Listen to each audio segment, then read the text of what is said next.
잘 들었습니다.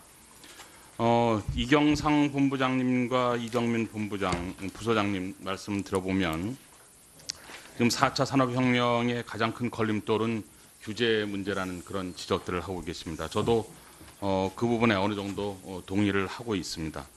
하지만 규제라는 게 만들어질 때는 다 어떤 사회적 필요에 의해서 만들어진 것이고 그것이 철폐되거나 완화될 때도 어떤 사회적 합의가 전제되어야 한다고 저는 생각을 하고 있습니다. 개인정보 보호 문제만이라 보더라도 기본권 문제가 걸려 있고요. 또 생명윤리 문제도 걸려 있고 또 이 집단 간의 이해 충돌 문제도 해결돼야 하는 그런 여러 가지 사안들이 걸려 있기 때문에 그렇습니다. 그런 걸 전제로 말씀을 드리겠습니다. 이경상 본부장님께 질문을 드리겠습니다. 우리나라 벤처 기업들이 글로벌 무대에서 좀 변방으로 밀리고 있는 그 이유가 단순히 규제 문제뿐이라고 생각을 하시는지 아니면 다른 원인이 있다면 무엇이라고 생각하시는지 답변해 주시기 바랍니다. 네, 답변 드리겠습니다. 사실 이 규제라는 게 그동안 정부에서 규제를 풀었는데 왜 투자 안 하느냐 이런 얘기들을 많이 하십니다. 사실 기업 입장에서 볼 때는 이 규제라는 것이 어떤 기후와 같은 것이어가지고 당장에 뭐가 효과가 나타나지는 않을 겁니다.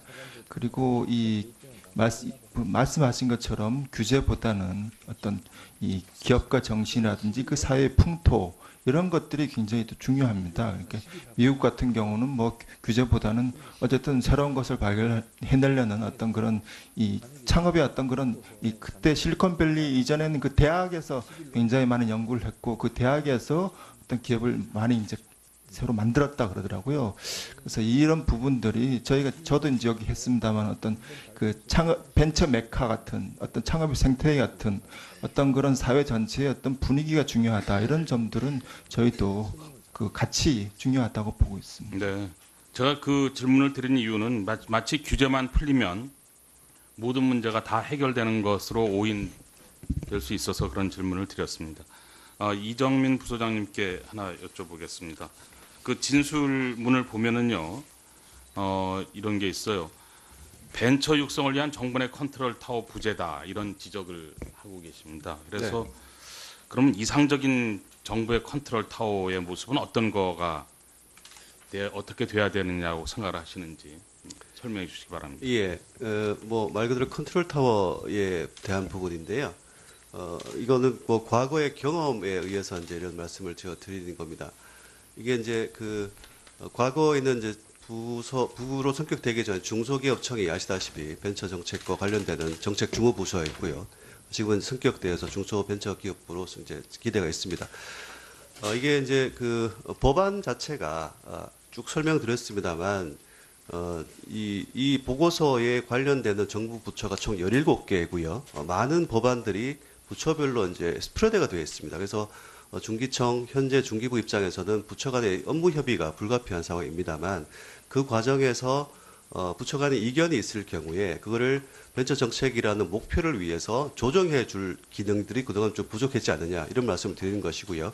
발전적으로는 그런 기능들을 분초 성격한 중소벤처기업부에서 벤처 정책 육성이라는 목표를 가지고 좀 컨트롤 타워 역할을 해줬으면 하는 그런 기대감이 있습니다.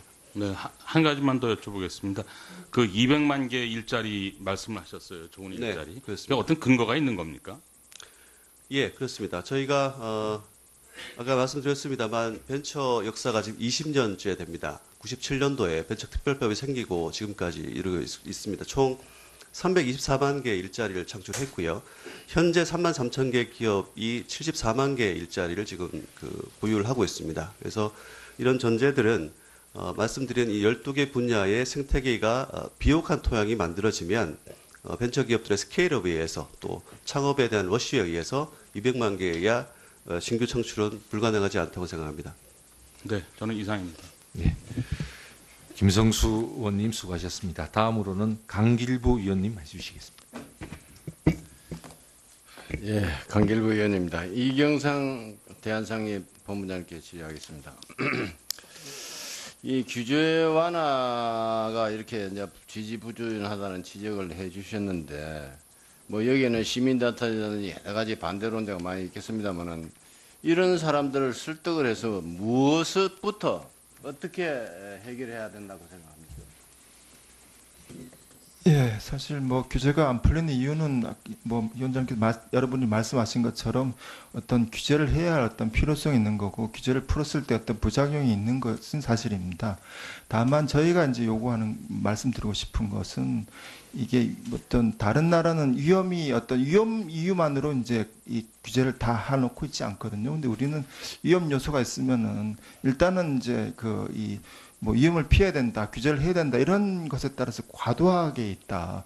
그래서 이게 뭐 이해관계자랑 이제 그 기업이랑 같이 얘기하다 보면은 이게 어떤 그런 분리돼서 접점이 있을 수가 있을 것 같습니다. 해결 방법이 꼭 규제를 풀고 다른 방법의 어떤 그런 우회적인 보상을 해주는 방법도 있을 것이고 다양한 어떤 해법들을 만들어 나가자는 게 저희 입장인 것이고 그냥 규제를 무조건 풀어달라 이거는 아닙니다. 예. 그렇게 하기 위해서 딱 초점이 맞춰져야 안 되겠습니까?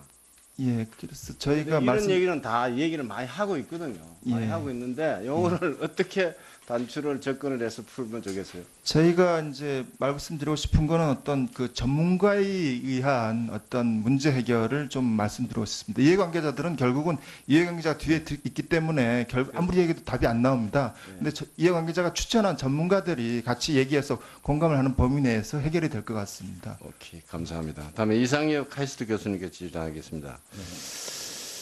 그 R&D 성과가 저조하다는 얘기는 많이 있어 왔는데 대학에 계시고 하니까 이런 대학하고 연구소하고 이제 기업이 이게 협력이 돼야 될 거 아닙니까? 근데 이 협력이 잘 안 되고 있거든요. 근데 이런 것을 협력이 하게 하기 위해서 또 협력이 안 되는 실태가 뭔데 어떻게 하면 되겠다는 것에 대해서 한번 개선 방안을 한번 솔직하게 한번 얘기해 주십시오. 네, 일단 뭐 자기 반성부터 하면 과학기술인들 굉장히 뭐 선진국 경쟁하는 것보다는 열악한 조건에서 열심히 합니다만 솔직히 열심히 안 하는 분도 계신 것도 사실입니다. 그런데 이제 연구비라는 것이 이제 배정이 될 때는 뭐 여러 상황을 고려하다 보니까 안 갔어야 될 부분으로도 가서 낭비되는 요인도 있고요. 실제로 그런 부분들이 정확히 걸러져서 갈 곳에 간다면 거기서 이제 어떠한 협력이라든가 이런 데 대한 일단 재정적인 거는 뒷받침이 될 것 같고요. 기업하고 대학 혹은 기업하고 연구소 간의 협업이 전혀 안 되는 것 같지는 않습니다. 연구가 점점 더 협업이 많이 늘어나고 있는데요. 그게 아마 일부 대학의 경우가 조금 많고 상당히 대다수의 대학이 그렇지 않다라는 것을 아마 의원님께서 말씀하신 것 같습니다. 그런데 저는 기업은 아까 민간하고 정부 주도일 때 민간에 맡기고 정부에서 보조한다는 이 4차 산업혁명 정책이 지금 펼쳐져 있듯이 기업 입장에서 대학에 왜 안 찾아가는지를 보면 답이 나오는 것 같고요. 그 말은 기업에서 모 대학에는 가도 필요한 것이 없다라고 사실은 결론을 내릴 수도 있는 거죠. 우리 반성을 하자면. 반면 이제 기업들이 찾아가는 대학이나 연구소는 그곳에 기업에서 뭔가 취할 기술이 있는 거고요. 따라서 뭐 역량 강화가 저는 제일 큰 반성적인 측면에서 이루어져야 될 것이라고 보고요. 실제로 어떤 소통을 통해서 협업하는 인프라 자체가 없다고는 판단하지 않습니다. 예, 감사합니다. 다음에 이정민 혁신벤처연구소 부사장님께 말씀드리겠습니다. 이 기술금융 얘기도 나온 지 오래됐습니다. 근데 이 하는 거 형식적이에요, 보면은. 그저 한 2천만 원 줘가지고 뭐 어름한 얘기 내놓고 그거 하나만 한 거거든요. 그래서 이것을 좀 더 활성화하기 위해서는 또 정착시키기 위해서는 구체적으로 실무적으로나 이렇게 느끼는 게 어떻습니까? 예, 저희 업계에서는 그걸 IP 생태계라는 표현을 씁니다. 기술 베이스의 벤처 생태계 또 4차 산업도 마찬가지겠습니다만 기본적으로 이제 개방 협력과 과정이 필요합니다. 이 과정에서 지적재산권, 즉 기술과 관련된 다양한 거래들이 이루어져야 될 부분인데요. 현재는 저희가 이제 기술 거래 시장 조성과 관련되는 몇 차례의 정부 시도 또 민간의 시도가 있었습니다만 이게 좀 요원합니다. 가장 큰 요인은 기술 가치에 대한 측정에 대한 문제입니다. 이게 실리콘밸리 생태계와 저희가 가장 큰 차이가 나는 부분인데요. 여기는 많은 배경들이 있습니다. 사실 대기업에서의 이제 벤처기업 기술에 대한 그 평가에 대한 제값 주고 사지 않는 것에 대한 요인도 있고요.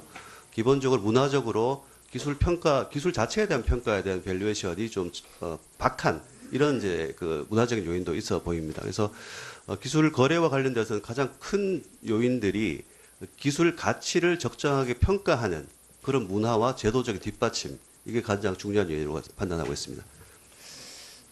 예, 이 정도 하겠습니다. 시간. 네, 강길부 의원님 수고하셨습니다. 다음으로 신용현 의원님 질의해 주십시오. 예, 이경상 본부장님 정리를 잘해주셔서 감사하고요. 제가 여기 그 규제 틀 근본 개선 얘기를 하셨잖아요. 네거티브 규제라든지 복합 규제를 한꺼번에 해결해야 된다든지 하는 얘기가 사실은 MB 때도 있었고 박근혜 정부 때는 뭐 대통령이 직접 나서서 끝장 토론까지도 했었습니다. 근데 이 얘기가 계속 나오면서도 이렇게 안 되는 어떤 이유가 있다고 생각하시는 게 있으면 말씀해 주십시오. 예, 일단 아무래도 우리 사회가 기업을 불신하고 있는 그게 좀 크겠죠. 기업들 스스로가 이 맡겨도 좋을 만큼 자율적으로 잘 하고 있지 못하니까 그 부분은 저희가 반성을 하고 있고요.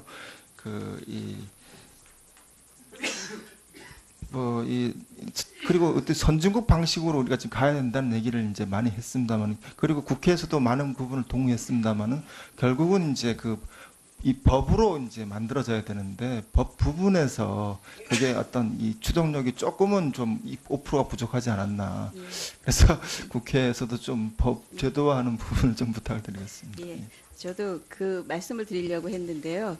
제가 이제 규제개혁위원회에서 일을 해봤거든요. 그걸 해보니까 많이 규제를 없애는데 또 그만큼 또 훨씬 더 많이 만들어지더라고요. 그러니까 규제를 규제로 없고 그 위를 이제 규제 있는 거를 다른 법으로 극복하고 이런 방법 때문에 이제 이런 그 악순환이 계속 이루어지고 있다고 생각을 하거든요. 그래서 조금 더 전향적인, 그러니까 좀 획기적인 방법으로 뭐 대부분의 규제를 많이 없애놓고 그중에 꼭 필요한 몇 개만 남긴다, 뭐 이런 얘기도 나왔었는데 그런 거를 상공회의소가 건의해 보신 적이 있나요?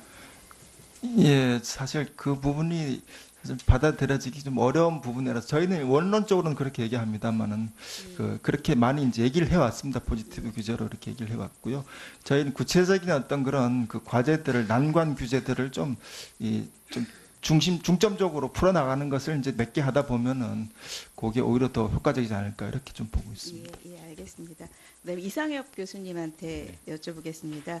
제가 이제 이상혁 교수님이 말씀하신 이제 교육과 R&D 혁신하는 거가 이제 최우선이다 하는 거에 공감을 하고요. 제가 이제 놀란 게 그 대학에서의 보통 우리가 얘기하는 교양교육 그쪽에 대한 정부 투자가 굉장히 안 되고 있더라고요. 그러니까 기초과학이나 인문학에 대한 투자가 안 되고 있는데 대학들이 그에 대해서 이렇게 대응하는 노력들이 있으면 좀 말씀을 해주십시오.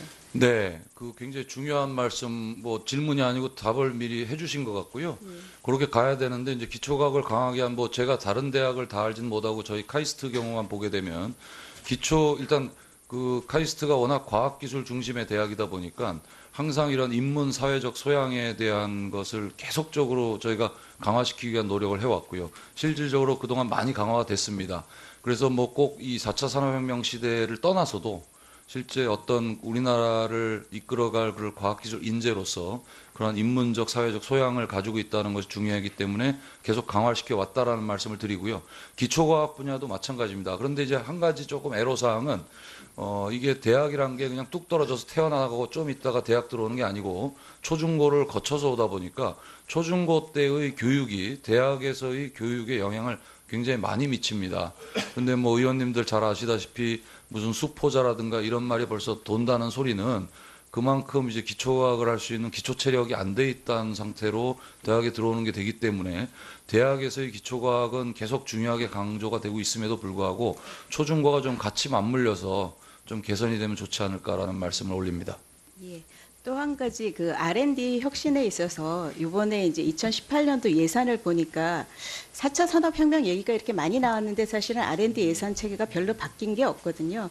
그게 이제 제 생각에는 부처 간의 칸막이, 부처 안에 있는 그 부서 간의 칸막이 이 영향이 있다고 생각하는데 그거에 대한 의견을 하나 여쭤보고요. 네. 또 한 가지는 그 아까도 말씀하셨지만 그 인더스트리 4.0이라는 게 그 사실은 제조업 자동화뿐만이 아니라 어떤 그 의사소통을 하는 네트워킹이 더 중요한데 그것에 대해서 조금 국내에서 소홀히 하고 있다는 생각이 드는데 그쪽을 조금 말씀을 해주시죠. 여기 발제문에 그 약간만 소개가 돼 있어서. 예, 알겠습니다. 그 일단 두 번째 것부터 답을 드리면 이제 독일의 인더스트리 4.0 같은 경우 제일 대표적으로 예시를 들 수 있는 건 사실은 독일이 아니고 뭐 독일의 뭐 아디다스 같은 경우도 예를 들 수 있겠지만 미국의 오히려 테슬라를 전 자주 얘기를 하는데요. 실제로 우리가 자동차라는 것이 고장이 나면 운전자가 그 자동차를 몰고 정비 공장을 가서 고치는 게 당연히 우리가 상식적으로 생각하는 해결 방법이고 현재 뭐 99% 이상이 그렇게 하고 있죠. 하지만 테슬라 같은 데서 조치한 것이 소위 오버 디 에어 테크놀로지라 그래가지고 차는 그냥 그 차고에 있고 자기들이 소프트웨어를 쏴줘가지고 그 안에서 다 해결이 되도록 하겠다. 뭐 그런 미래 방식으로 가는 거기 때문에 실제로 그 원료 수급부터 최종 서비스까지를 총칭해서 최적화를 하는데 그때 이제 당연히 ICT 기술을 중심으로 쓰고 ICT만 쓰는 건 아닙니다만 그렇게 해서 하는 것이 이제 인더스트리 4.0이라고 뭐 보시면 되겠고요. 그다음에 첫 번째는 죄송하지만 한 번만 다시 물어보면. R&D 혁신, 예. R&D 혁신인데 이제 보면 정부 간의 그 칸막이 문제는 뭐 어제 오늘 얘기가 아니죠. 그리고 실제 뭐 정부분들이 계셔도 아직도 칸막이는 있다라는 말로 제가 하고 싶고요. 실제 그걸 풀기 위한 뭐 다부처 간의 그 협업이라든가 이런 것들이 그나마도 지난 한 7, 8년 동안은 굉장히 강조가 되어 온 것 같습니다. 그래서 좋은 예가 하나가 마침 나와서 맨날 나쁜 얘기만 하는 게 아니고 최근에 그 4차 산업혁명 관련해서 범부처 종합대책 하나인 아이코리아 4.0을 보게 되면 제가 알기로는 그게 과학기술부가 주도해서 굉장히 많은 그 부처들이 참여를 해가지고 공통적으로 이끌어낸 그러한 안이라고 들었습니다. 그래서 그런 부분에서는 잘하면 우리도 이렇게 부처 간의 칸막이를 없애고 협업이 가능한 거 아닌가라는 느낌이 들었고요. 그 내용도 굉장히 좋습니다. 제가 마침 정부 업무평가위원을 맡고 있기 때문에 내용을 좀 자세히 봤는데 굉장히 그 방식대로만 하면 부처 간의 칸막이 없이 좀 잘 될 수 있을 것 같기도 하고요. 기초과학 부분 예산은 많이 늘진 않았습니다, 실제로. 그리고 의원님 말씀대로 예산에서 뭐 그렇게 많이 바뀐 것 같지 않다라는 말도 맞는 것 같습니다. 다만 제가 아까 먼저 그 진술한 것에 따라서 말씀을 드리면 어차피 4차 산업혁명이라는 게 따로 막 기술 지원을 한다고 이루어지는 것은 아니고 기초과학 그리고 공학이 튼튼한 가운데 현재 융합되는 쪽 기술이 조금 더 보강돼서 지원되는 것이 중요하기 때문에 그 융합기술 지원 쪽으로 의원님께서 조금 더 이렇게 관찰을 해주시고 좀 독려를 해주시면 좋을 것 같습니다. 네. 신영현 의원님 수고하셨습니다. 예, 다음에는 김정우 의원님 질의하시겠습니다. 예, 더불어민주당 군포시갑 출신 김정호 의원입니다. 우리 이경상 본부장님께 좀 질의 좀 드리겠습니다. 진수님께. 지금 우리가 4차 산업혁명 특위를 만들고 정부에서도 비슷한 특위를 만들어서 이제 적극적으로 나서고 있는 이유가 제가 볼 때는 4차 산업혁명을 촉진하는 것도 있고 또한 4차 산업혁명이 진행되는 과정에서 나타날 수 있는 부작용도 방지하는 것이 있지 않겠습니까? 근데 촉진 측면에서 좀 말씀드리면 지금 규제 완화를 지금 말씀해 주셨지 않습니까? 근데 지금 이게 글로벌 경쟁 시대에 특히 국내 기업과 외국 기업이 국내에 들어와서 이제 하는 경우에 구글이라든지 애플 다른 외국 기업들이 들어와서 하는 경우에 그 국내 기업과 외국 IT 기업과의 차별이라든지 이런 건 규제에서 차별이라든지 이런 건 조사된 바가 있으십니까? 예, 뭐 말씀하신 대로 이제 이 신문에도 뭐 나왔습니다만은 구글 같은 경우는 어쨌든 이제 이 세금도 뭐 그러니까 법인세를 지금 하나도 안 내고 있지 예, 않습니까? 좀 다르게 좀 네. 이렇게 좀 부분도 있고 그 다음에 뭐 이 클라우드 같은 경우도 규제를 좀 덜 받고 이런 부분이 좀 일부 있는 걸로. 예, 아, 이렇게 보고 있습니다. 우리 대한 상해에서 그런 부분은 조사 아직 안 해보셨나요? 예, 사실 이게 이 부분이 사실 네. 어떻게 보면은 일단 역차별 문제라든지 네. 이런 걸 예, 저희가 어쨌든 이 자유무역이라든지 어떤 그런 이 글로벌 무대로 움직이는 게 중요하다는 측면에서 저희는 보고 있어서 예, 없습니다. 지금 체계적으로 한 건 없습니다. 그래서 근데 저희가 이제 일반 기업들의 말씀을 들어보면 국내에서 영업하고 있는 외국 기업에 대해서는 지금 고정 사업장이 없어서 법인세를 부과를 못 하고 있거든요. 그러니까 구글이나 페북 같은 경우에는 그 실제 소득의 원천이 우리 국내에서 발생하는데 그 고정 사업장이 없어서 없고 우리나라에 없고 그다음에 고정 사업장을 일부러 저세율국으로 서버를 든단 말이죠. 서버를. 그래서 국내에서는 실질적으로 영업해서 영업이익을 가져가는데 국내에 법인세를 내지 않고 있어서 그러한 문제점이 있다는, 그러니까 소위 말하는 국내 기업 간에서 경쟁이 떨어진다는 얘기죠. 국내 기업이. 그런 염려가 많이 있습니다. 그 부분도 좀 우리 대한상의에서 좀 챙겨봐 주셔야 될 부분이라고 저는 생각합니다. 네, 알겠습니다. 예, 또한 그 촉진 측면에서 좀 그 부분을 좀 말씀드렸고요. 부작용 방지 측면에서 좀 보면 기존 산업 종사자를 어떻게 보호할 것인가, 이 부분도 굉장히 좀 중요할 것 같습니다. 예를 들자면 지금 그 우버 같은 경우에 우버가 도입되면서 기존 택시업자라든지 그런 부분들이 많이 좀 피해를 보시지 않았습니까? 근데 해외 사례를 찾아보니까 호주의 뉴 사우스 웨일즈라든지 미국의 매사추세츠 주 같은 경우에서는 우버를 이용하는 횟수만큼 세금을 걷어가지고 그것을 기존 사업 부분에 대해서 투자를 해서 교육을 시키고 뭐 사업 전환도 시킨다든지 이런 식으로 활용했단 말이죠. 그러니까 지금 대한상의 쪽에서는 계속 그 촉진 쪽에 그쪽 부분에만 지금 오늘 포커스를 맞춰서 주셨는데 기존의 산업도 역시 어떻게 그 부분들을 활용하실 건가, 그분들을 보호하고 육성하실 건가, 그 부분도 좀 염려를 해 주십사 하는 방안입니다. 말씀드리는 겁니다. 그에 대해서 좀 말씀 주시죠. 예, 말씀하신 부분이 굉장히 어떻게 보면 굉장히 저희로서는 뭐 필요한 부분입니다. 저희 어떤 회원사들이 기존 어떤 그 산업을 운영하는 입장이라서 신산업의 피해자이기도 하기 때문에 그래서 그 부분은 저희가 어떻게 보면은 이 새로운 어떤 흐름에 어떤 뭐 저지하는 걸로 갈 수는 없고 아까 말씀드린 대로 투트랙으로 이 부분은 장점을 취하고 그다음에 말씀하신 대로 보상이라든지 다른 방법으로 이제 이렇게 해결하는 어떤 그런 두 마리 토끼를 다 나눠 잡는 방법으로 해야 될 것 같은데 좀 고민해 보겠습니다. 네, 김정우 의원님 수고하셨습니다. 다음으로는 김종석 의원님 질의하시겠습니다. 네, 자유한국당 김종석 의원입니다.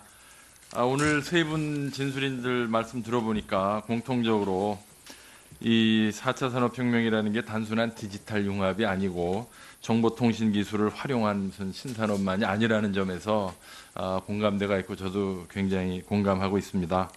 근데 사실은 지금 현 정부에서 이 발간한 여러 가지 미래 성장 동력 관련 자료를 보면 이런 그 4차 산업혁명의 정책의 핵심이 주로 과학기술 파트에 집중되어 있다는 인상을 지울 수가 없습니다. 그래서 먼저 이경상 본부장께 질문을 드리겠는데요.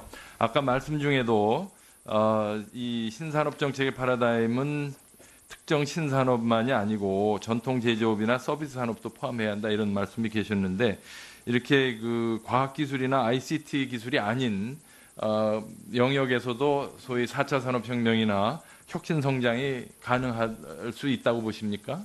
예, 그게 사실 요즘 미국에서 기업들이 다 바꾼다 그러지 않습니까? 업을 새로 정의해서 뭐 지휘 같은 경우도 그렇고 많은 기업들이 어떤 전통 업종에서 새로운 어떤 4차 산업 업종으로 바뀌고 있습니다. 제조 대신에 어떤 서비스 개념으로 가고 있기 때문에 저희도 이게 그 업을 잘 아는 기존의 기업들이 새로운 방식으로 어떤 그런 그 혁신을 한다면은 그게 더 효과적일 수 있다고 그렇게 봅니다. 네.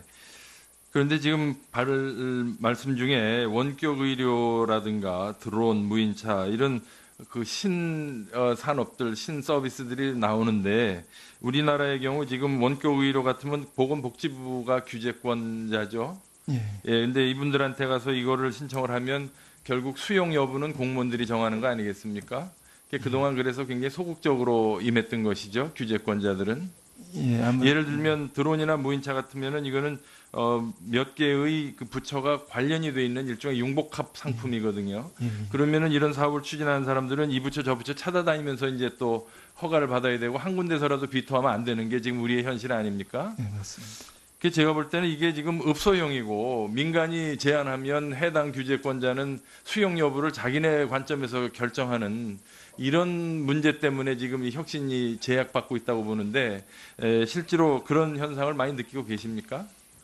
일단 뭐 공무원들도 보면은 어떤 정책의 어떤 중립성, 객관성을 많이 지키려고는 그럽니다. 그래서 이게 어떤 기업이 요구하는 어떤 그런 그 요구도 보고 그다음에 이걸 풀었을 때 어떤 부작용도 보고 봉합적으로 이제 보는 것 같습니다. 아 그러세요? 제가 네. 볼 때는 공무원들은 부작용만 보는 것 같은데. 예. 아, 아무래도 그렇습니까? 부작용이 생기면 책임을 져야 되니까 그쪽을 좀 더 그러니까 공무원들 특히 요즘 같은 그 분위기에서는 자기가 뭐 능동적으로 해줬다 사고 나면 감사받고 책임받고 뭐 적폐 세력으로 몰리거든요. 그러니까 안 하는 게 본전이죠. 그러니까 이게 될 리가 없죠. 그래서 이 문제는 나중에 차차 의원님들하고 중재를 좀 모아야 되겠습니다만 제가 이상엽 교수님께도 비슷한 질문 하나 드리겠습니다. 지금 이상엽 교수님은 좀 더 큰 차원의 문제 제기를 하셨어요. 이게 4차 산업혁명이 이 사회적 그 변화까지 수반하는 큰 것이기 때문에 이거에 대비해야 된다는 말씀 아주 공감합니다. 그런데 이 현재 이 추진 체계, 지금 현 정부가 가지고 있는 4차 산업혁명 추진 체계가 바로 이러한 거대한 변화를 헤쳐나갈 수 있는 그 시스템으로 되어 있다고 평가하십니까? 아직 완성은 안 된 것 같습니다. 제가 조금 전에 언급해드렸던 아이코리아 4.0을 보면 그래도 상당히 광범위하게 다부처에서 참여를 해가지고 우리 액션 플랜까지도 수립은 해 주었습니다. 근데 이제 그걸 실제로 액션화해가지고 실제 가는 부분도 지켜봐야 될 부분이고요. 근데 의원님 말씀대로 과연 그럼 전체 사회, 경제, 문화, 심지어 정치, 뭐 앞으로는 투표도 안 할 거라 그러는데 그런 것까지도 아우르는 그런 영향력까지도 분석을 했느냐에 대한 거는 아직 아닌 것이 맞다고 보고요. 하지만 그게 뭐 하루아침에 되는 건 아니니까 그건 세계 각국도 마찬가지지 우리도 지속적으로 좀 노력을 해야 되고 특히 마침 국회에 이러한 특별위원회가 생겼기 때문에 의원님들께서 좀 주도적으로 그렇게 리더십을 발휘해 주시면 좋을 것 같습니다. 이정민 부소장께 간단하게 컨트롤 타워 얘기를 하셨으니까 네. 지금 이 혁신 벤처 생태계 발전 5개년 계획이 현재의 컨트롤 타워, 현재의 통제 시스템 가지고 순조롭게 이행이 될 수 있으리라고. 예, 간단하게 말씀드리면 이거는 뭐 체계 문제가 아니고요. 의지의 문제라고 생각합니다. 네, 김종석 의원님 수고하셨습니다. 다음으로 박경미 의원님 질의해 주시겠습니다. 네, 전문가 세 분의 소중한 의견 잘 들었습니다. 감사합니다. 프랑스의 총리 조르주 클레망소는 전쟁은 너무나 중요한 문제라 군인들에게만 맡겨놓을 수 없다. 또 유럽 최고 주식 투자자인 코스탈라니는 경제는 너무 중요한 문제이기 때문에 교수들이나 경제학자들에게만 맡겨놓아서는 안 된다고 했습니다. 인간의 존재와 생존의 문제를 다루는 전쟁과 경제, 이를 바라보는 해당 분야 최고 전문가들의 자기 반성적인 발언입니다. 4차 산업혁명 특유의 이렇게 여러 분야에서 그 위원들이 모인 것은 서로 다른 관점에서 사안을 보고 종합적으로 대비해 나가자. 또 중요한 사안일수록 비판적인 접근이 필요하다는 점에서입니다. 그런 입장에서 보자면 4차 산업혁명이 정치적 유행어 벌스월드에 불과하다는 비판을 새겨들을만 합니다. 지난 8월 저도 토론자로 참여했던 한리 원탁 토론회에서 나온 이야기로 이상엽 교수님께서도 좀 전에 언급을 해주셨는데요. 4차 산업혁명이 왜 벌스월드로 받아들여지고 있는지 반추해 볼 필요가 있다고 생각합니다. 이 4차 산업혁명 관련 개념들을 구글 트렌드에서 검색 빈도를 비교해 보니까 놀랍게도 한글 4차 산업혁명이 영어 Fourth Industrial Revolution보다 많습니다. 그러니까 우리나라가 4차 산업혁명 개념에 대한 얼리 어댑터라는 거죠. 그래서 유사 개념들의 검색 빈도를 보니까 Fourth Industrial Revolution보다는 인더스트리 4.0이 또 이보다는 디지털 트랜스포메이션의 검색량이 많습니다. 이상엽 교수님께서 그 4차 산업혁명을 인더스트리 4.0이나 인텔리전트 디지털 트랜스포메이션과 등치시켜서는 이제 안 된다. 왜냐하면 인더스트리 4.0은 스마트 팩토리 같은 어떤 제조업 분야랑 접목된 분야이고, 인텔리전트 디지털 트랜스포메이션은 좀 이제 IT 분야와 관련된 협소한 개념이고, 4차 산업혁명은 이를 다 포괄하는 어떤 엄브렐라 같은 광의의 개념으로 이렇게 해석하신 걸로 생각이 됩니다. 근데 구글 트랜스를 보면 이제 검색되고 있는 지역도 보여주죠. 그래서 First Industrial Revolution은 유럽권에서는 거의 검색이 되지 않아요. 그렇다고 해서 4차 산업혁명이 유럽을 비껴가는 것은 아니죠. 그리고 인더스트리 4.0과 디지털 트랜스포메이션은 이제 전 세계적으로 검색되고 있는 양상을 볼 수 있고요. 그래서 저는 이 세 가지 개념이 최근의 과학기술의 변화와 이에 따른 인간 생활의 변화, 또 여기에 수반되는 사회현상의 변화를 통칭하는 개념으로 등치시켜도 되지 않을까. 사실 이 자리가 어떤 개념에 대한 데피니션, 범위를 따지는 자리는 아니지만 그래도 특히 첫 번째 회의인 만큼 개념 명료화가 필요한 것 같아서 말씀을 드렸는데요. 혹시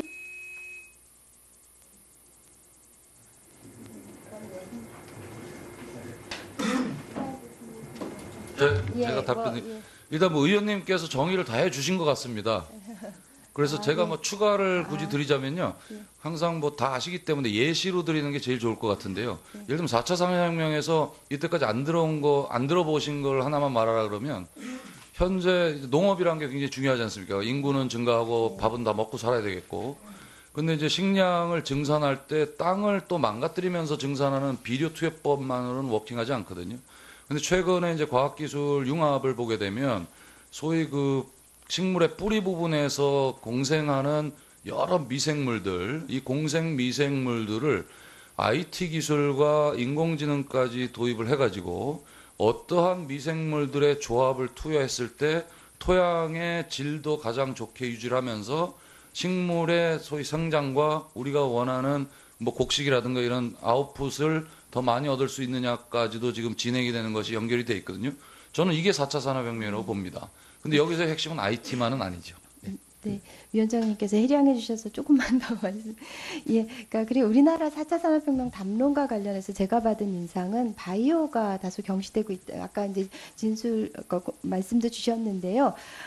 이 헬스케어나 어떤 의료 로봇 이런 산업 측면에서는 논의가 되지만 예를 들어서 바이오 분야의 핫한 연구인 유전자 가위, 크리스퍼는 4차 산업혁명의 중심부를 차지하지 못하는 것 같습니다. 근데 다 언급을 해주셨지만 클라우스 슈밥의 그 정의에는 이제 디지털, 피지컬, 바이올로지컬이라는 세 가지 요소와 그 융합이 명시적으로 언급되는데 우리나라는 이제 주로 사물 인터넷, AI 이런 IT 기술 위주로 논의가 흘러가고 있고 아마도 이제 그건 알파고 쇼크에서부터 4차 산업혁명 담론이 형성되었다는 그런 특수성 때문이 아닌가 싶은데요. BT 분야 최고 전문가 중에 한 분인 이상혁 교수님께서 아까도 이제 민간위원 20명 중에 12명이 IT 전문가다. 그러니까 말씀해 주셨는데 그게 좀 예, 그것도 또 답도 다 주신 것 같습니다. 그래서 제가 오히려 배우면서 지금 듣고 있어서 감사드리고요. 그 디지털은 가장 쉽게 우리가 산업적으로도 그렇고 보기가 쉽기 때문에 모든 사람들이 이제 4차 산업혁명을 얘기할 때 그러한 소위 그 디지털 중심의 그러한 혁명을 주도해서 말하는 것 같은데요. 바이오 분야 같은 경우도 이제 핵심 기술들이 있습니다. 특히 4차 산업혁명에 관련된 바이오의 핵심 기술을 몇 개만 대라 그러면 좀 전에 말씀하신 크리스퍼 같은 지놈 에디팅 기술이 있고요. 근데 지놈 에디팅 전에는 사실은 리딩과 라이팅도 있습니다. 그래서 지놈의 리딩, 라이팅, 에디팅이 이제 3대 축이 되고요.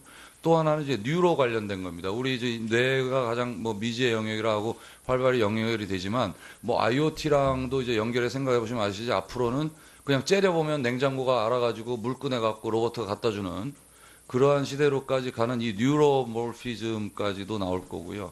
그 다음에 이제 또 하나는 바이오 분야에서 이제 그 글로벌 리스크하고 연계해가지고 뭔가를 생산을 할 때 지금 대부분의 우리가 사용하는 물질은 화석 원료로부터 생산되는 건 아마 잘 아시고 계실 겁니다.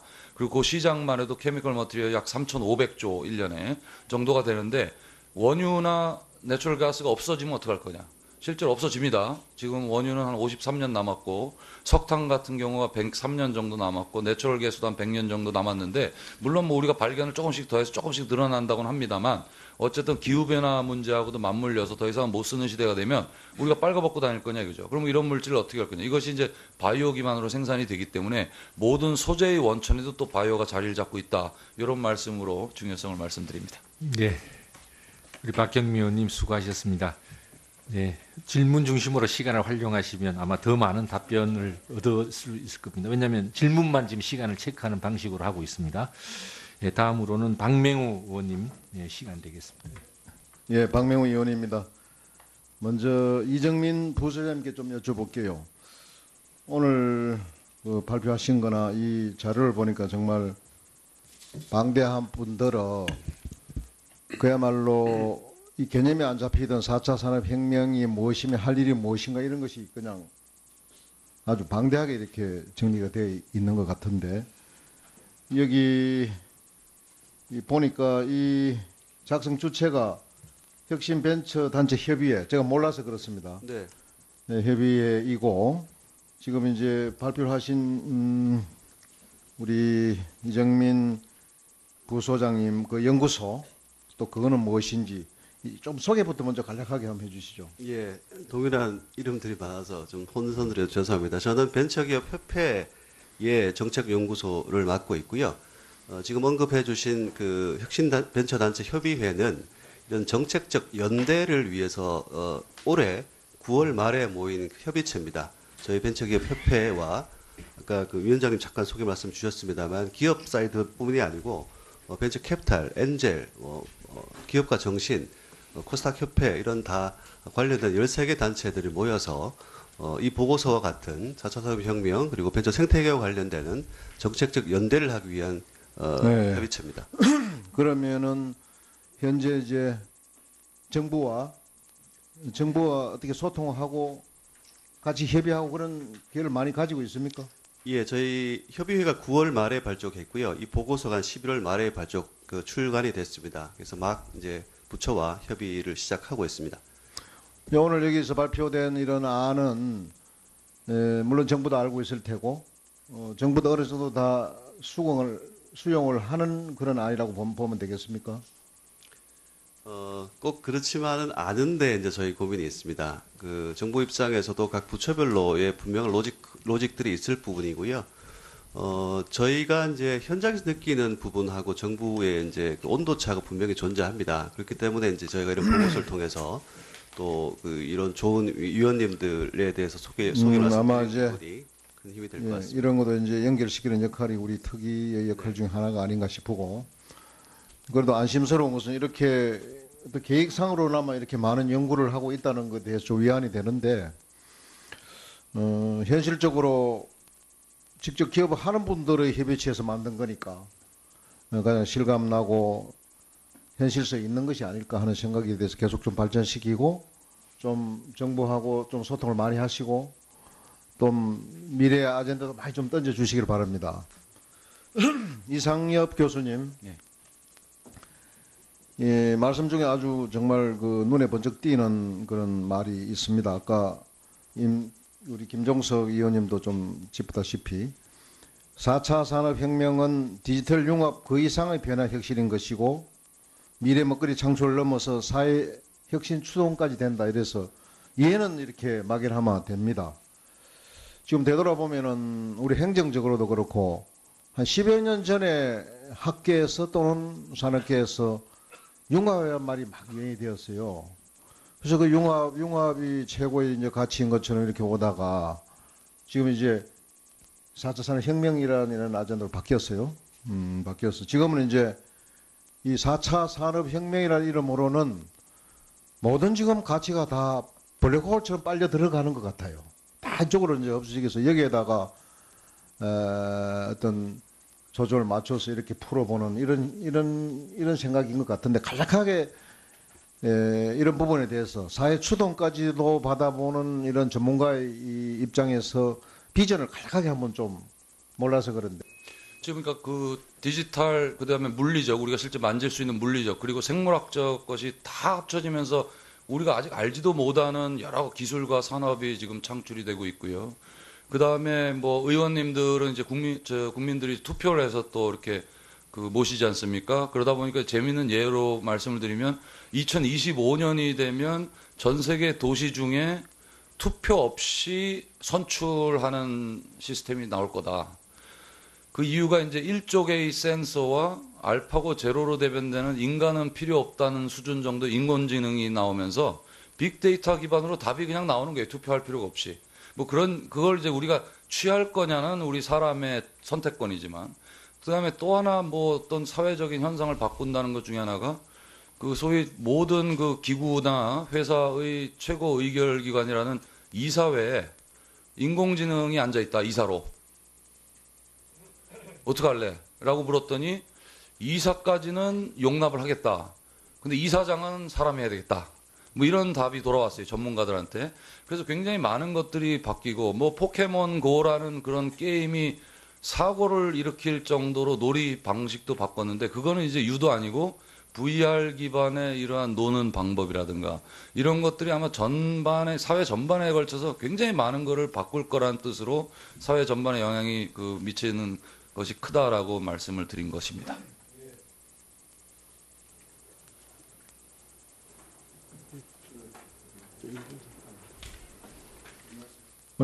내가 얘기한 거는 아직 남았을 텐데 하여튼 뭐 막연하면 좋습니다. 뭐 하여튼 그렇게 듣겠습니다.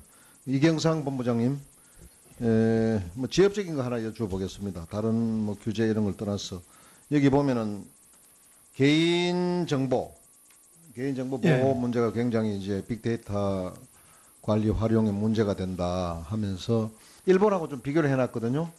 아까 뭐 빨리 얘기하는 거라네 잘 못 들었는데 간략하게 비교를 한번 해주시고 뭐가 다른지 앞으로 이 부분은 어떻게 발전돼야 될 것인지 보니까 송희경 의원께서 보호법 개정안도 지금 제안해 놓은 상황인 것 같은데 다시 한번 정리를 해주세요. 예, 일단 뭐 개인정보는 당연히 이제 보호를 해야 됩니다. 다만 이제 완전히 뭐 딜레마 같은데. 예, 개인정보 보호해야 되는데 이 개인정보를 이제 그 중에서 보호하면서도 활용하는 이게 상충이 안 되는 그 활용이 가능한 그런 부분이 있습니다. 그래서 그게 이제 익명 처리인데요. 일본 같은 경우는 그렇게 익명 처리를 해버리면은 그 정보는 활용할 수 있도록 이렇게 허용을 하고 있습니다. 우리도 그래서 그걸 본따 가지고 다른 나라를 다 그렇게 하니까 우리도 그렇게 이제 법을 바꿔야 되는데 법을 못 바꾸니까 이제 가이드라인만 만들어 놓은 상태고요. 그래서 가이드라인을 믿고 기업들이 그걸 활용하기에는 너무 이제 리스크가 커서 사실은 그게 제대로 활용이 안 되고 우리는 익명으로는 지금 허용이 안 되고 있습니까? 예, 법으로는 예, 지금 힘든 상황입니다. 법으로는. 예. 네, 알겠습니다. 네, 박맹우 의원님 수고하셨습니다. 다음은 서영수 의원님 질의해 주십시오. 네, 경남 양산시 더불어민주당 서영수입니다. 이상엽 교수님한테 질문드리겠습니다. 아까 제4차 산업혁명을 오히려 정치적 유행어가 되고 우리가 있다는 말씀을 해주셨는데 사실 지금 현재 우리나라에서는 모든 경제사회적 문제 또 그 문제에 대한 해결책을 제4차 산업혁명이라는 쪽에 좀 환원시키는 이런 그 논의가 되는 저는 굉장히 위험할 수 있다고 생각을 하는데요. 사실 다른 나라에서도 우리나라처럼 이 4차 산업혁명이라는 걸 놓고 입법이나 정부 정책단에서 구체적으로 고민하는 나라가 있습니까? 네, 있습니다. 독일과 일본, 미국 그리고 뭐 예를 들면 에스토니아 이런 나라 굉장히 많은 나라에서 실제 4차 산업혁명을 국정 아젠다로 세팅을 해서 그 기반으로 R&D를 구상하는 것도 하고 있고요. 다만 이제 각 나라와 우리나라하고의 큰 차이점을 보면 일반 국민이 이렇게 많이 아는 나라는 우리나라밖에 없는 것 같습니다. 근데 독일에서 말하는 인더스트리 4.0하고 저희들하고 개념이 좀 다르지 않습니까? 많이 다릅니다. 예. 하지만 독일에서도 인더스트리 4.0을 중심 축에 두고 있고 네. 4차 산업혁명 전체에 대한 것도 같이 보고는 있습니다. 네. 그러니까 교수님께서 4차 산업혁명은 기술혁신 또는 비즈니스 혁신보다 더 뛰어넘는 사회혁신 이런 말씀하셨는데 그리고 보면 사실은 이제 기업의 조직이나 운영 방식 자체는 굉장히 바뀌는 중요하다고 보는데요. 그 관해서 최근에 우리 사회의 어떤 인프라에서 신뢰나 협력, 아까 말한 창의력, 협업 능력이 중요하다 보면은 여기서 새로운 기업 방식, 특히 사회적 기업이라든지 협동조합, 이 사회적 경제에 대한 역할에 대해서는 혹시 어떤 기대를 하고 계신가요? 그러니까 이제 우리 이 5천년 반만년 역사 이 뛰어난 문화로부터 유래된 이 사람과 사람 간의 관계. 그러니까 우리나라는 이제 관계가 가장 중요하지 않습니까? 그래서 뭐 시간 관계상 이런 거 말씀드리기 좋은데 뭐 하여튼 제일 우리나라에서는 화나게 하는 게 너 내가 누군지 알아 했는데 모른다 그럴 때 이제 뒷목 잡고 쓰러진다는 말이 있을 정도로 관계가 중요한 게 이제 우리나라 사람들인데 그러다 보니까 이제 이 소위 수직 관계, 수평 관계가 소위 선진국의 벤처나 이런 것들을 굉장히 빠르게 일으킬 수 있는 문화하고 많이 다른 것 같습니다. 거기서 오는 것이 실제 발목을 잡는 경우도 좀 많이 있는 것 같고요. 근데 그걸 제가 전문가는 아니까 어떻게 좀 더 빨리, 하루아침에 못 바뀐다는 건 확실하고요. 어떻게 하면 좀 더 빠르게 좋은 방향으로 움직일 거냐 하는 거는 기업에서 뭐 많은 노력들을 하고 계시니까 뭐 요새 왜 무슨 부장이란 딱지도 떼고 과장이란 딱지도 빼고 그냥 팀별로 해서 팀장 뭐 이런 제도 무슨 시 이런 식으로 가자라는 문화가 좀 확산되고 있고 반바지 입고 출근해라 뭐 이런 거 하는데 뭐 우리나라에서 반바지 입고 출근한다고 그 5천 년 동안 쌓인 이 관계라는 게 바뀔 것 같지는 않습니다. 하지만 그래도 조금씩 노력을 하면서 그런 방향으로 가야 될 것 같습니다. 네, 감사합니다. 이경상 본부장님하고 이정민 부소장님 질문 드리겠습니다. 4차 산업 관련해서 지금 세계나 산업 쪽에서 정부에 대한 요구가 한쪽에서는 이제 시장과 기업이 다 알아서 할 테니까 정부로 좀 빠져라 이런 요구하고 거꾸로 또 컨트롤 타워 역할을 제대로 해달라 지원을 강화해달라 이런 어떤 두 가지 모순적 요구를 하고 있는데요. 그 부분 어떻게 저희들이 이해를 하고 그 부분을 정리해야 되겠습니까? 예, 사실 뭐 크게 보면 그렇지만 하나하나 이렇게 다져놓고 보면은 서로 이제 상충이 안 되고 됩니다. 예, 뭐 빠져라는 거는 어떤 규제를 좀 선진국 수준으로 합리적으로 해달라는 그런 부분인 것이고 이게 뭐 이렇게 이원화하고 이런 부분은 아니거든요. 예, 그거는 뭐 충분히 조화롭게 할 수 있다고 봅니다. 예, 이정민 부소장. 예, 저도 상충된다고 생각하지 않고요. 아까 말씀드린 것처럼 이 신산업 영역에서는 민간 주도로 철저하게 인더스트리가 발전돼야 되고요. 정부 요청하는 것은 공정한 심판자로서 또 그 경기장의 운영자로서 역할을 저희가 요구하는 것이지 링 위에 올라와 있는 플레이로 요구하는 건 아니기 때문에 두 가지 모순되지 않다고 생각합니다. 그 연결해서 이제 저희들이 60년대 했던 일반 중공업을 중심으로 한 산업 정책과 지금 앞으로 4차 산업혁명을 중심으로 한 산업 정책은 어떻게 다르다고 생각하십니까? 예, 과거에는 이제 자원이 한정돼 있었기 때문에 정부가 기획해가지고 자원까지 배분하는 게 합리적이었습니다만 지금은 시장이 없는 새로운 걸 만들어내야 되기 때문에 그 시장이 이제 어쨌든 그 새로운 가치 창조의 어떤 원천입니다. 그래서 결국 지금은 시장에 맞게 시장 주도로 가야 된다는 말씀 드릴 수 있습니다. 네. 이정민 부소장 따로 질문 드리겠습니다. 주로 4차 산업혁명의 어떤 그 담당자, 주재자가 대기업과 중소, 중견기업, 그다음 벤처기업이 나눈다 보면은 저는 대기업과 벤처기업도 중요하지만 중견기업, 중소기업의 역할이 굉장히 커져야 된다고 생각을 합니다.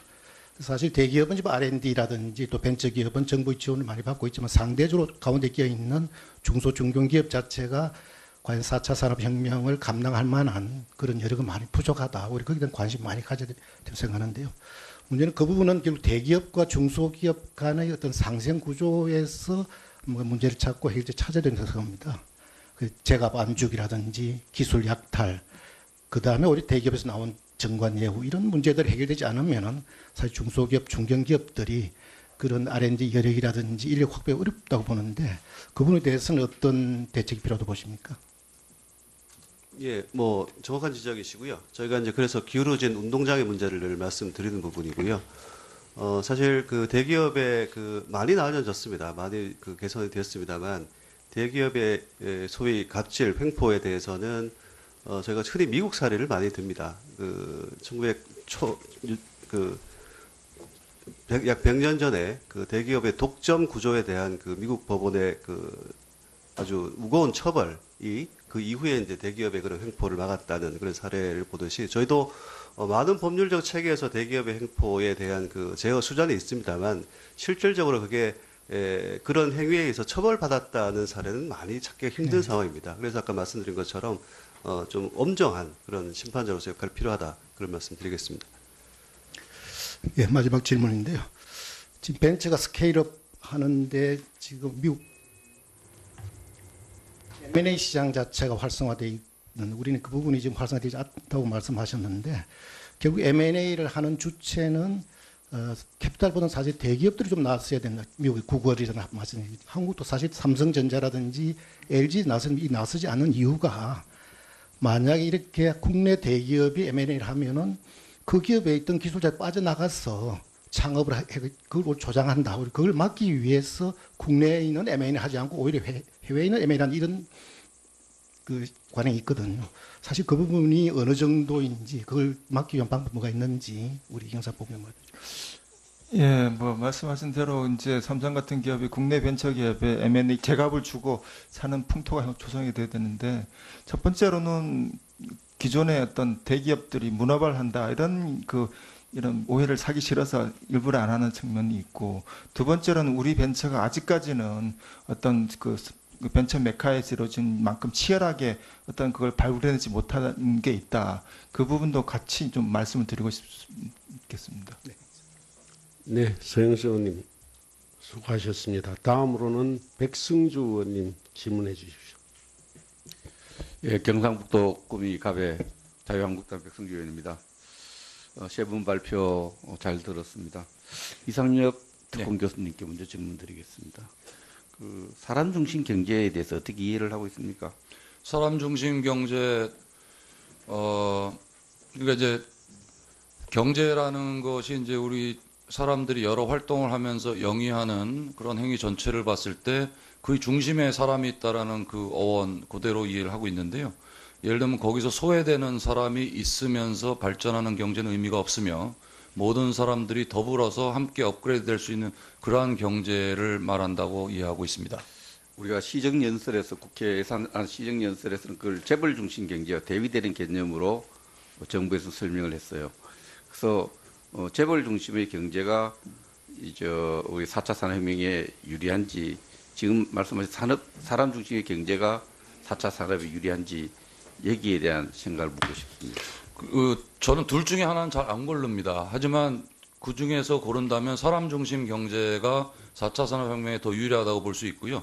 재벌 중심으로 간다는 건 말 자체가 조금 맞지가 않는 것 같습니다. 그러니까 재벌만 우리나라에 있는 건 아니고 재벌, 중견기업, 중소기업들이 다 있고 또 벤처기업으로 계속 탄생을 하고 있으니까 이 모든 기업 주체들이 조금 전에 의원님께서 잘 말씀해 주신 사람 중심의 경제를 모토로 해서 함께 움직이면 그것이 4차 산업혁명에서 우리나라가 좀 빠르게 갈 수 있는 것이 아닌가라고 생각합니다. 그럼 지금까지 그 경제, 새 정부 이전의 경제를 재벌 중심 경제로 규정하는 것에 대해서 동의합니까?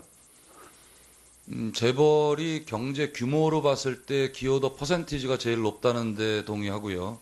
실제로 일자리 숫자나 이런 면으로 봤을 때는 그렇지 않다고 생각을 합니다. 그렇지 않다고 생각하죠. 지금의 새로운 경제 정책들을 정부의 개입 정도로 비해서는 상대적으로 정부의 개입이 좀 더 강화되고 있다 이렇게 평가를 하고 있는데,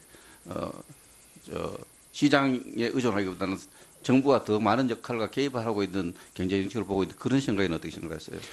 일단은 제가 그쪽 전문가가 아니라서 그냥 제 개인 의견이고 아마 틀릴 가능성도 많다라는 걸 전제로 말씀을 드리면, 제가 지금 신문을 통해서 보는 내용으로는 너무 기업에 정부에서 관여를 너무 많이 하고 있는 게 아닌가라는 개인적인 느낌을 받았습니다. 일반적인 평가가 그렇습니다. 그래서 제가 말씀드린 것은 정부가 과도하게 개입해가는 지금의 경제 정책이 4차 산업에 맞지 않은 정책인데, 또 불구하고 교수님께서 19쪽에 보면 발표 내용에 보면은 지금의 경제 정책, 사람 중심의 이름으로 네이밍을 한 경제 정책이 4차 산업에 좀 맞는 것처럼 오해받을 수 있는, 이해할 수 있는 말씀하셨기 때문에 그건 좀 더 평가도 이루고 교수님 진심과 다르다 이렇게 생각하는데 동의하십니까?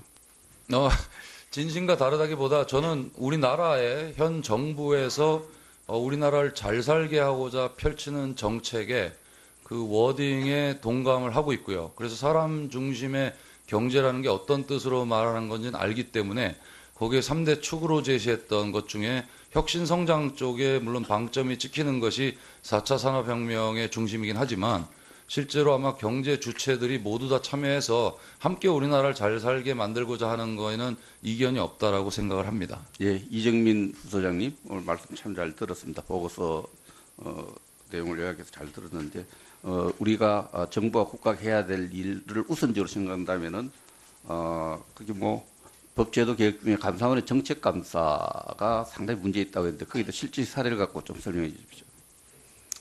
예, 뭐 언론에도 많이 거론되는 얘기입니다만 저희가 이제 민간에서 조금 특이하게 감사원의 문제를 지적한 이유가 정책의 혁신을 이야기하다 보니까 그렇습니다. 각 부처에서 열심히 일하는 우리 공무원들이 혁신적인 정책을 내놓기 위해서는 새로운 정책을 기안해야 되고 기존 관행에서 벗어난 새로운 트라이를 해야 될 부분인데요. 그런 부분에서 감사원의 정책 감사가 과도해서 그런 공무원의 혁신적인 정책을 잉태시키는 것을 좀 저해한다. 이런 지적들이 행정부 부처에 많이 있는 것 같습니다. 예를 들면 뭐 규제 개선 관련 오늘도 규제 개선 말씀들이 많이 나왔었는데요. 일선 창구에서 규제와 관련되는 기업들의 문의가 있을 경우에 공무원이 좀 그레이존에 있는 그 규제의 경우에 재량권을 좀 발휘해서 긍정적인 해석을 내놓은 경우에는 그게 감사의 정책 감사의 대상이 된다는 것입니다. 그냥 긍정적으로 해석하지 않고 규제니까 안 되라고 처리해버리면 아무 일도 일어나지 않습니다만 적극적인 그런 행정에 대해서는 감사원의 면책에 대한 좀 동의가 있어야 되지 않냐 이런 말씀드립니다. 예, 여러 가지 방안 중에서 우리가 정부가 속도감 있게 해줄 수 있는 게 세제 개편이라 생각합니다. 또 좀 제가 아주 흥미있게 들은 것은 대기업을 유대인 상권 능력처럼 우리가 활용해야 된다 이렇게 생각을 했는데 법인세를 25% 인상한 것이 4차 산업 발전 환경에 생태환경에 어떤 영향을 미친다고 생각합니까? 글쎄요. 제가 뭐 그 인과관계에서는 제가 명확하게 지식이 짧아서 말씀드릴 수가 없는 부분인 것 같고요. 그러니까 법인세 말씀을 드렸던 부분은 위원님 질문하신 취지하고 조금 다른 답변을 드려 죄송합니다만 벤처기업에 대한 세제 혜택이 결국 혜택으로 끝나는 것이 아니고 미래 우리 재원을 국가 재정을 확보하는 차원에서 접근해야 된다. 그런 말씀을 드렸던 기억이 있습니다. 이틀 전에 문화일보의 한국경제연구원에 보면은 법인세를 25% 인상하면은 정부 예산보다도 한 2조 정도 세금을 더 거치면 대기업이 4차 산업에 투자할 수 있는 돈 2조를 세금을 더 거친다. 4차 산업에 상당히 나쁜 영향을 미치는 보고서가 나와 있습니다. 한국경제연구원의 보고서인데 이 주장에 대해서 어떻게 생각하는 겁니까? 특별한 제 견해가 없습니다. 죄송합니다. 아니 대기업이 2조 원을 더 4차 산업의 육성에 효과적으로 쓸 수 있느냐? 정부가 세금을 세금을 많이 걷어서 4차 산업이 하는 것이 효과적이냐? 간주도의 4차 산업이냐? 민간주도 대기업주도 4차 산업에 대해서 견해는 있을 겁니까? 효율적인 방법에 대한 진지한 검토는 분명히 있어야 될 것 같고요. 이마저도 말씀 취지에 맞는 답변인지 모르겠습니다만 신산업 영역에 있어서는 민간 주도로 가는 게 맞다고 생각합니다. 그렇죠. 법인세가 다른 사람 대기업에만 영향을 주고 중소기업과 벤처기업과 이 4차 산업에 영향을 안 줄 거라 생각하는데 대기업에 세금을 많이 거두는 결국 4차 산업에 대한 대기업의 어떤 이번에 영향을 준다는 결론이 의미 있게 나왔다는 거죠. 이 부분에도 여러분들 목소리를 내야 될 부분을 내야 된다 이렇게 생각을 합니다. 우리 이경상 교수님, 저도 늘 고민하고 있는 문제 중에 하나가 빅데이터 시대에 우리가 정보보호법이 정말 빅데이터 산업을 죽이고 있거든요. 비식별화, 그죠? 비식별화에 대해 기술적 완전성하고 거기에 대한 사회적 통념을 좀 만들어내는 게 필요한데 가장 구체적으로 제가 생각할 때는 개인 정보와 우리가 빅데이터 시대만 이 접점을 잘 만들어 비식별화를 완전하게 만들어주는 거, 그 자료 활용에 대해서 여기에 대해서 좀 같이 고민하고 많은 사례를 내놔야 될 것 같아요. 어떻게 생각하세요? 예, 사실 뭐 그렇게까지 깊이 있게 저희는 기술적인 문제이기 때문에 그 부분은 좀 전문가들로 하여금 연구도 시키고 좀 더 저희가 좀 절대적인 대안을 만들 수 있도록 고민을 좀 더 해보겠습니다. 비식별화의 대한 완전성, 개인정보 공개에 대한 어떤 두려움 이런 게 없도록 이런 기술적인 노력하고 우리끼리 만들어가야 이 문제 풀어.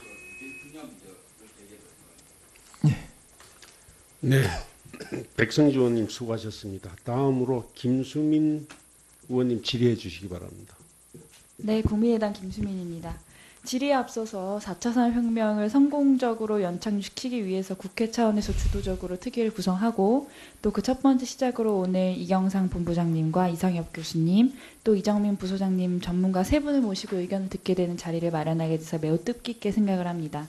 사실 여기 계신 모두가 아시다시피 4차 산업혁명이라는 단어가 처음 등장한 순간부터 저희 사회에서는 계속 지속적으로 논의를 이어가고 있고요. 과연 4차 산업혁명이 무엇인지에 대한 사회적인 논의도 아직까지 부족한 상황이고 또 그 혁명을 일으키기 위해서 구체적으로 어떠한 준비를 해야 되는지에 대한 논의도 지금 이제 완전하게 이렇게 숙달되었다고는 보기가 조금 힘든 상황입니다.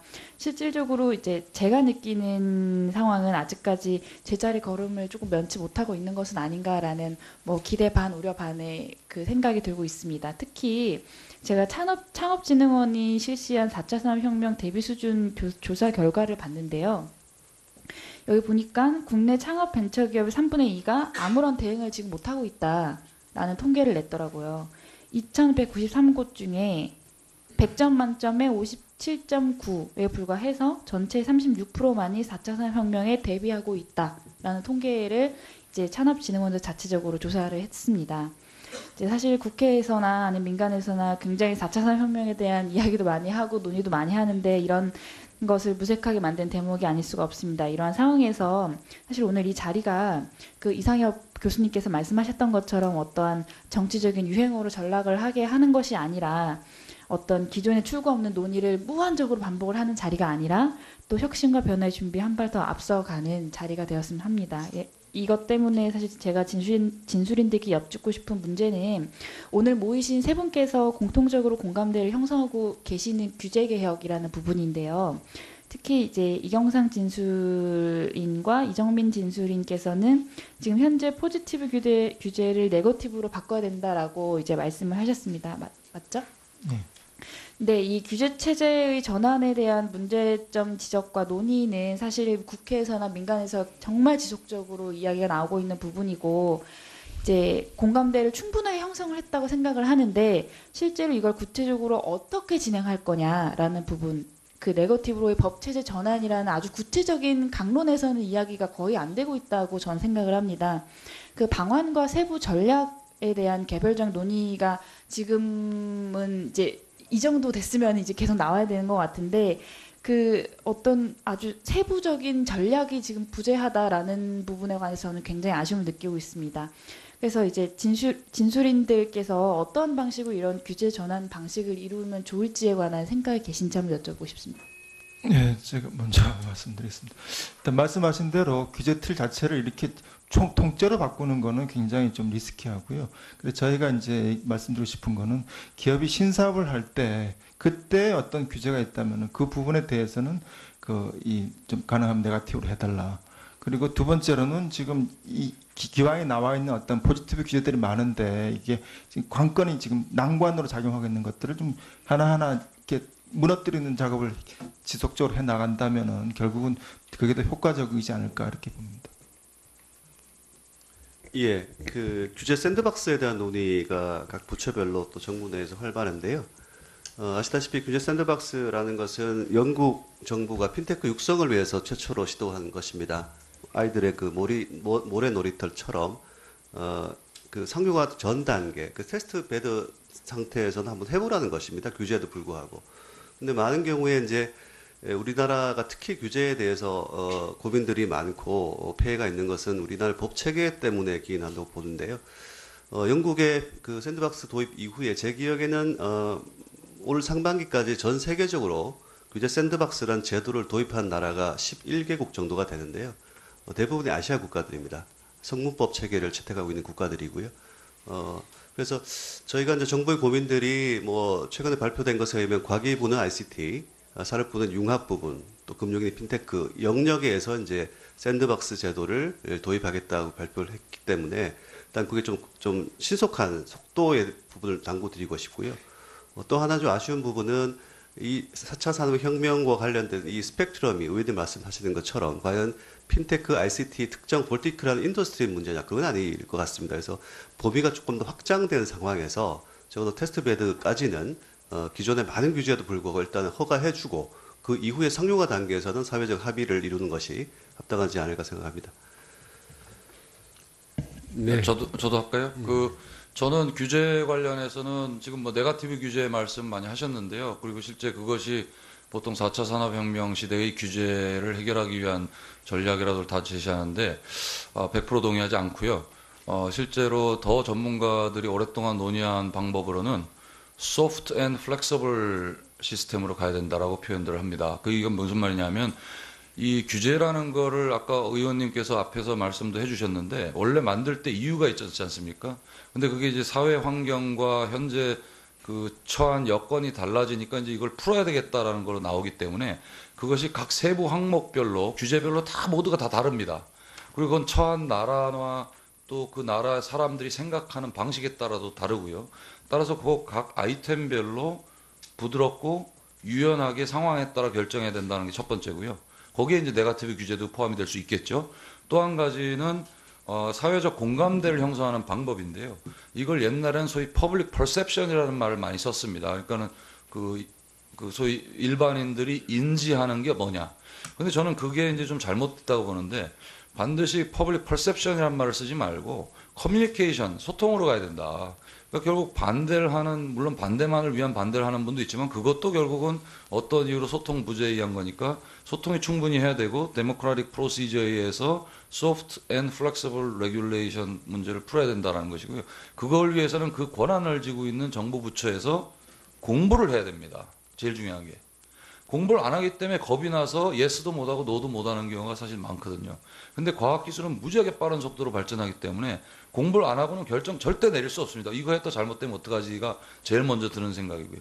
따라서 soft, flexible regulation으로 가야 되고 해당 그 공무원들은 반드시 공부를 해야 된다는 말씀으로 드리고 싶습니다. 네. 1분 더 해요. 그 앞서 제기한 질문과 같은 맥락인데요. 제가 꼭 이경상 진술인과 이정민 진술인께 한 가지 질문을 더 드리고 싶은 게 지금 융복합이랑 혁신을 이용한 그 신산업 관련해서 기존 산업군들과의 대립이 굉장히 많이 일어나고 있습니다. 각 카테고리별로, 각 산업별로. 그래서 그 부분에 관해서 기존 산업 종사자의 피해를 최소화하면서 또 혁신을 수용할 수 있는 방안으로 구체적인 어떤 견해를 가지고 계신지만 마지막으로 여쭤보겠습니다. 뭐 원론적으로는 하여튼 네. 이 혁신의 방향으로 이제 그 가되 기존 산업도 이쪽으로 바뀔 수 있도록 전환을 돕는 어떤 그런 정책이 첫 번째로 이제 가능하다면 이렇게 될 것이고요. 두 번째로 이제 그게 안 된다면은 어느 정도 이제 그 이 서로 상충이 덜 되는 범위 내에서 공존을 할 수 있는 해법을 좀 고민해야 된다는 그런 원론적인 얘기밖에 못 될 것 같습니다. 예, 저도 뭐 원론적으로 같은 생각이고요. 다만 본부장님께서 두 번째 말씀하셨던 그 기존의 혁신의 성장 동력이나 DNA들을 기존 산업에 최대한 좀 이식시키는 작업들을 정부 차원에서 좀 주도적으로 해야 되지 않나. 뭐 물론 이제 기업의 책임이 첫 번째겠습니다만 많은 영역들에 대해서 ICT 기술과 관련되는 특히 신산업 관련된 IoT 기술들이 전통 산업에 이식될 수 있는 개연성이 굉장히 높습니다. 그런 부분들을 말씀처럼 정부에 좀 균형감 있게 신산업 발전 육성과 더불어서 또 같은 무게로 좀 진행해야 되지 않나 싶습니다. 네, 김수민 의원님 수고하셨습니다. 다음으로 최은열 위원님 질의해 주시기 바랍니다. 예, 이상엽 교수님. 네. 우리가 차타가 공인하는 우리나라의 가장 제4차 산업혁명의 전문가답게 오늘 굉장히 저희들한테 도움되는 말씀을 해주셔서 감사합니다. 특히 그런 전문가 입장에서 이 4차 산업혁명이 분명 디지털 기술에 기반한 것이지만 디지털 기술 융합만으로는 안 된다. 이거 굉장히 좋은 지적이시고 그런 차원에서 이제 정부가 구성한 4차 산업혁명위원회 구성상의 이제 문제가 과연 미래에 제대로 대응하고 있을 것인지에 대한 우려, 공감을 하는데요. 그렇다면 우리 교수님이 생각하시기에 그 4차 산업혁명 그 위원들을 어떻게 좀 이렇게 보완을 하면 그리고 어떻게 운영하면 4차 산업혁명에 대응할 수 있는데 더 바람직할까 그런 것에 대한 견해가 있으시면 잠깐 말씀해 주세요. 일단은 뭐 4차 산업혁명의 출범을 위해서 구성한 위원님들이기 때문에 그 위원님들의 자질이나 자격에 대해서는 뭐 제가 의심의 여지가 없고요. 아마 정부에서 가장 훌륭하신 분들로 모셨다고 생각을 합니다. 다만 이제 구성의 분야별로 전공과 분야로 보게 되면 아까 말씀드렸듯이 이제 ICT 쪽에 조금 편중됐다는 느낌이 들고요. 두 번째로는 이제 기업의 규모로 봐서도 정말로 우리나라의 뭐 예를 들면 우리가 수출로 먹고 사는 나라라고 볼 때 그 수출에 기여하는 정도에 따라서 큰 포션을 차지하는 기업에서도 목소리를 낼 수 있는 사람들이 들어와 있는지도 봐야 되고, 왜냐하면 그러한 기업들도 전통 산업이라도 전부 4차 산업혁명으로 변신을 해야 되는데 같이 와서 목소리를 좀 내야 된다고 보고요. 그 다음에 소위 퍼블릭을 대변할 수 있는, 나는 이게 뭐 떠오르는 기술들이 이렇게 막 치고 가는 거 난 두려워서 도대체 못 쳐다보겠다. 그런 걸 대변할 수 있는 그러한 일반 국민을 대표하는, 뭐 그게 꼭 시민단체 입을 빌려도 좋고요. 그런 분도 뭐 한 분 정도 들어와야 될 것 같고요. 조금 다양성과 분야 커버에서 조금 넓어졌으면 좋겠다라는 말씀드립니다. 제가 생각하기에는 이 4차 산업혁명 우리나라 전방위적으로 영향을 미치지 않겠어요? 그럼 그렇습니다. 굉장히 그 교육이 또 뒷받침이 돼야 될 텐데 네. 이 분야의 전문가들이 좀 빠져 있는 게 좀 100% 동의합니다. 그런 걸 좀 앞으로 보완해야 되리라고 생각이 되고요. 그다음에 이제 R&D 이제 지적을 하셨는데 규모로 보면 아마 GDP 대비 R&D 투자 비율이 우리나라가 제일 높은 나라잖아요. 그 규모로 한 19조 남짓 되는데 그게 실질적으로 효과가 지금 거의 나타나지 않고 있는데 가장 큰 원인은 뭐라고 생각하십니까? 그래서 저는 아까 제가 대표로 지금 여기 와 있기 때문에 말씀을 드렸지만 과학기술인도 정말 열심히 하는 분들이 많지만 어쨌든 결과론적으로는 반성할 부분이 많다고 보고요. 국민의 귀중한 세금이 뭐 올해 19조, 그 전에 뭐 조금씩 적었다고 치더라도 10년을 합치면은 150조가 넘게 투자가 결국 된 건데, 모 기업 회장님께서는 그래가지고 일으킨 신산업이 뭐냐라고 할 때 정말 얼굴을 들지 못할 정도로 제가 배출한 제자들은 어디서 무엇을 하고 있나 한번 돌아보는 계기도 됐었고요. 그래서 그러한 과학기술인들의 좀 더 우리가 국가 발전에 그리고 세계 발전에 기여해야 되겠다는 그러한 마음가짐을 가졌다는 전제하에서는 이제 여러 가지 구체적인 제안을 좀 하고 싶은 것이 있습니다. 첫 번째는 이제 앞으로 새로운 것을 하지 않으면 살 수가 없는 시대에는 새로운 것이라는 게 기존 학문과 학문의 경계 부분에서 굉장히 많은 것이 나오기 때문에 우리가 잘 알고 있는 융합이라는 것을 좀 더 강화한다는 뜻인데, 그 융합이라는 것이 기초과학과 공학을 무시하는 것은 절대 아닙니다. 그것의 연구 범위나 이런 것들이 점점 바뀌고 있다는 것을 의미하기 때문에, 특히 또한 우리가 어쨌든 절대로는 액수가 그렇게 많은 건 아니기 때문에 우리가 경쟁하고자 하는 선진국에 비해서는 선택과 집중 말은 10년, 20년을 했지만 실제로 저는 된 게 거의 없다고 봅니다. 그래서 그 부분도 조금 신경을 써서 1등은 하나밖에 없다라는 것을 좀 염두에 두고, 모든 걸 1등할 수 있는 여건은 안 되지만 최소한도 우리나라를 이끌어갈 수 있는 1등 분야 기술들을 육성할 수 있도록 선두그룹도 잘 발굴해서 지원하는 것도 좀 강화가 될 것 같고요. 그런 의미에서 이제 융합연구 쪽도 잘하는 기관들이 몇 군데가 있습니다. 그래서 그런 부분들도 좀 잘 의원들께서 잘 눈여겨보시고 좀 지원책이 마련되면 좋을 것 같습니다. 네, 감사합니다. 이경상 진술님.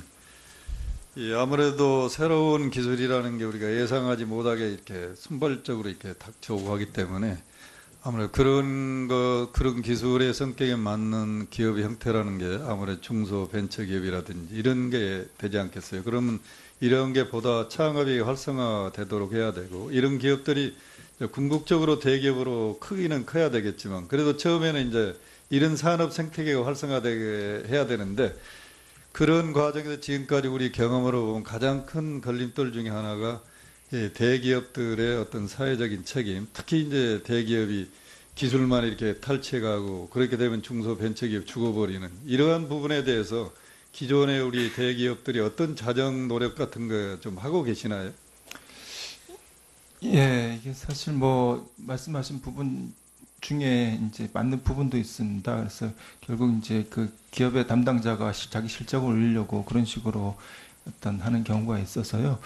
지금 기업들이 어떻게 보면은 대기업들은 굳이 그렇게 그 사회적으로 지탄받은 그렇게까지 이제 이익을 낼 이유는 없습니다. 그래서 대기업, 큰 기업들은 이제 어떻게든 그 시대가 바뀌었고 그리고 더 크게 이제 나가야 된다는 것 때문에 대기업들은 스스로 이제 그런 부분에서 많이 이 CP 같은 거를 컴플라이언스 프로그램 같은 걸 많이 운영을 하고 있습니다. 그러니까 이제 앞으로는 뭐 기술만 빼갈 게 아니라 차라리 아까 어느 의원님 지적하신 대로 M&A 같은 것보다 활성화해서 그게 좀 이렇게 정상적으로 기업이 이렇게 인수가 되고 하는 그런 환경이 더 필요하지 않을까 싶어요. 네, 예. 그리고 마지막 우리 이정민 진수리님 여러 가지 좋은 제안 많이 해주셨는데요. 제가 과거 코스타 위원장 할 때도 한번 느낀 바가 있는데 우리는 벤처 기업인들이 조금 커지면 그 다음에 또 이제 재벌 흉내를 많이 냅니다. 그런 말씀 주십시오. 뭐 구체적인 사람 이름은 거명을 않겠습니다만 상당히 성공하니까 그 다음에 그걸 이제 코스닥에 상장해서 돈이 들어오기 때문에 20개, 30개의 기업을 그냥 뭐 인수해가지고 하나의 기업군을 형성하다가 결국은 이제 어려움을 당하고 그런 거거든요. 그러니까 정말 이제 벤처 기업에는 벤처 기업인답게 그런 어떤 노력을 좀 해주시면 좋은데 제가 생각에는 그런 창업이 활성화되기 위해서는 우리나라에 금기시되어 있는 이 차등 의결권 벤처 창업한 사람에 한해서 기존의 기업에 보다도 그런 분들에 대해서는 이 차등 의결권 같은 게 좀 활성화되는 게 필요하다. 왜냐하면 기술은 가지고 계신 분들이 자금이 없기 때문에 처음에 소규모로 출발하다가 성공하면 굉장히 커지면 자연적으로 경영권을 이제 잃어버린 수가 있잖아요. 그런 부분 오늘 발표를 안 하셔서 그런 거에 대한 필요성은 어느 정도 인정하고 계시는지. 예, 그 두 번째 먼저 차견 의결권은 뭐 그 보고서 내용에 저희가 이제 법 체계 제도 핵심 과정에서 들어 있고요. 최진원 의원님 말씀하시는 거하고 같습니다. 투자를 받다 보면 그 지분 관계가 저희 다일루션 되기 때문에 그건 뭐 같이 보고서에 있다 말씀을 드리고요.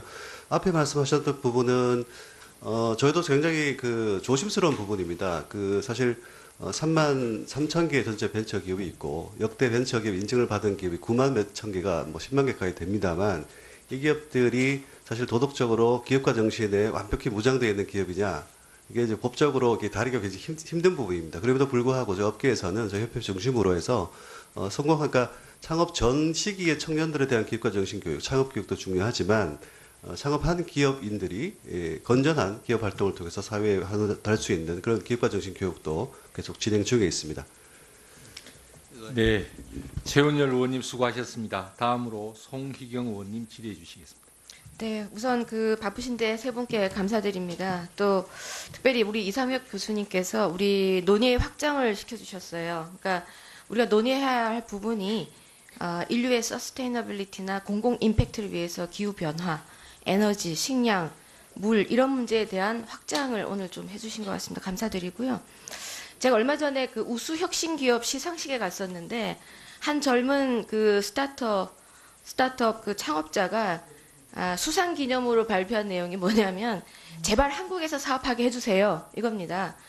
제발 한국에서 사업하게 해주세요라는 그 말은 뭐냐면 이 스타트업은 우리가 매년 받는 건강 데이터, 건강검진 데이터를 모아가지고 생체 데이터죠.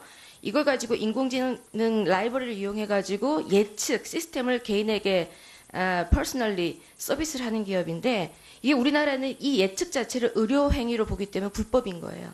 그래서 서비스를 오픈하지 못하고 또 그 속에 숨어있는 개인정보 동의를 받아야 되는 문제 때문에 개인정보 활용이 안 되고 빅데이터 활용이 안 되기 때문에 국내에서는 서비스 출시가 불가능하다 이겁니다.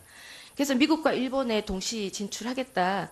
이 젊은 창업자가 한국에서 그 서비스를 런칭하게 해주고 또 벤처 기업으로서 성장하게 해주는 그런 성장의 창업이 일어날 수 있도록만 해주면 우리 특위가 할 일을 할 수 있는 겁니다. 그래서 제가 그 우리 이경상 본부장님이 아주 잘 요약해서 말씀해 주셨는데 이걸 해결하는 부분이 일단 개인정보 보호입니다. 그죠? 예, 개인정보 보호인데 실질적으로 얘기해 보면 다 개인정보 보호를 풀어서 비식별화된 정보를 이용하도록 해야 빅데이터가 분석이 된다라고 얘기하지만 반대하는 목소리는 비식별화된 거에 대한 신뢰성이 없다. 이거는 개인정보의 사찰이다. 신뢰하지 못하는 반대 의견이 많습니다. 본부장님 보셨을 때 이거에 대한 정부의 컨트롤 타워 문제가 있다고 생각하시죠? 가장 네. 큰 문제가 뭐라고 생각하십니까? 일단 이 말씀하신 대로 이게 어떤 쟁점이 되고 있는 건 사실입니다. 이게 지금 풀어야 될 필요성도 있고, 뭐 만약에 하나 이게 식별 정보로 이제 다시 악용될 소지도 있고, 이 두 가지를 이제 치열하게 이제 집중해서 만들어 나가다 보면은 이게 해결이 딱 되는 순간에 나오는데, 그거를 끌고 해결하는 그런 추진해 나가는 어떤 그런 구심점이 없습니다. 그게 문제입니다. 두 번째로 양자, 반대와 찬성 쪽에 조화를 이룰 수 있는 방법은 혹시 생각하고 계시는 게 있으십니까? 뭐 선진국에서 하는 걸 봐서는 뭐 답이 있지 않겠습니까? 지금 단계 우리가 눈에 안 보일 뿐이지 계속해서 이제 그걸 좁혀 나가다 보면은 뭐 가능할 것으로 봅니다. 지금 비식별화된 가이드라인을 정부가 발표를 하고 시행을 하고 있는데 실적은 거의 없거든요. 네. 이 부분에 대한 문제가 어떤 거라고 혹시 확인하고 계시는지? 아무래도 지금 기업이 많이 이제 당했습니다. 가이드라인 믿고 해봤더니 결국은 소송 당하고 시민단체에서 문제 제기하면은 이상한 기업으로 낙인 찍히고 그렇기 때문에 뭐 위험하게 그럴 필요가 없는 그런 상황이죠. 저는 그 비식별화된 가이드라인이 현실적으로 고쳐지지 않으면 한 발짝도 스텝을 옮길 수 없다. 그 부분이 굉장히 우리가 특위가 주요하게 풀어야 될 문제가 아닌가 이렇게 생각하고요. 우리 이정민 그 부서장님께 여쭤보겠습니다. 네. 아까 그 젊은 스타트업 창업자가 한국에서 다행히 여러 규제를 완화시켜서 서비스를 런칭했다고 치더라도 데스밸리를 넘어가려면 투자금이 많이 들어가야 되고 M&A나 엑싯 구조가 굉장히 좋아져야 됩니다. 우리나라에 이런 스타트업, 그러니까 인공지능을 통해서 예측을 해서 의료 행위가 아닌 이런 그 서비스들을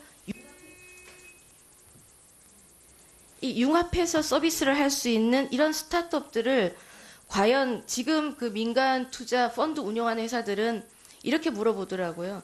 이 서비스 런칭해서 영업하면 영업이익률을 몇 프로 해서 어떻게 성장하겠느냐가 메인 질문인데요. 어떤 이밸류에이션을 할 수 있는가가 우리 한국에 저는 없다고 생각합니다. 그러니까 전문적인 이밸류에이션이 투자자가 되어야지만 이런 젊은 창업자가 데스밸리 넘어간다고 생각하는데 그런 프레임을 어떻게 만들 수 있을까요? 지금 현재는 어떻고 앞으로는 어떻게 해야 된다고 생각하십니까? 신산업에 대한 투자, 제가 죄송합니다. 질문의 요지. 투자의 이밸류에이션. 예. 예. 좀 복합적인 상황인 것 같습니다. 그러니까 투자자 입장에서는 말씀대로 이제 뭐 민간 투자자 입장에서 캐피탈 게인을 위한 투자를 할 텐데요. 그러면 이 업이 향후 어떤 그 미래 가치가 있을 것인가? 이런 경우가 있을 수 있습니다. 아까 AI 말씀을 하셨는데요.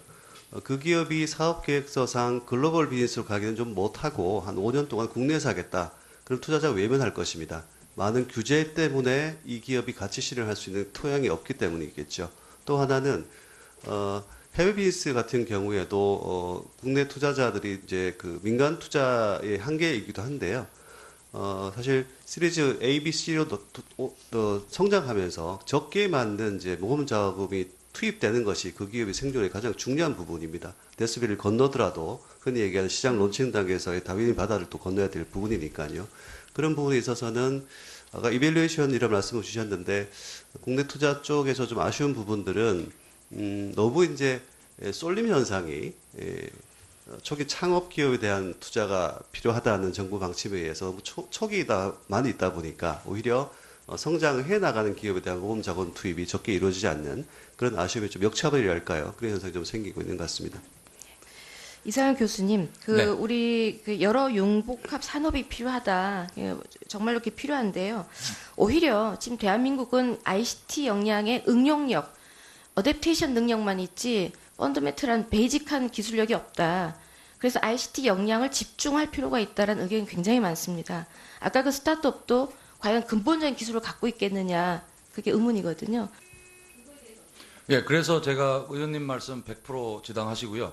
그래서 제가 계속 말씀드렸던 것이 기초과학과 공학의 그 파운데이션이 없이는 사상누각이다라고 말한 거고, ICT라는 것은 결국은 각 도메인에 녹아 들어가서 도메인 나리지로 활용이 될 때 4차 산업혁명이라는 형태로 확 뜨는 것이기 때문에 뭐 지속적으로 그 기초과학과 공학 그리고 아까 융합이라고 표현한 거는 예전같이 분리해서 수학, 생물, 물리, 화학으로 분리된 학문이 아니고 수학과 화학의 경계, 물리와 화학의 경계 같은데 기초과학이 많이 있거든요.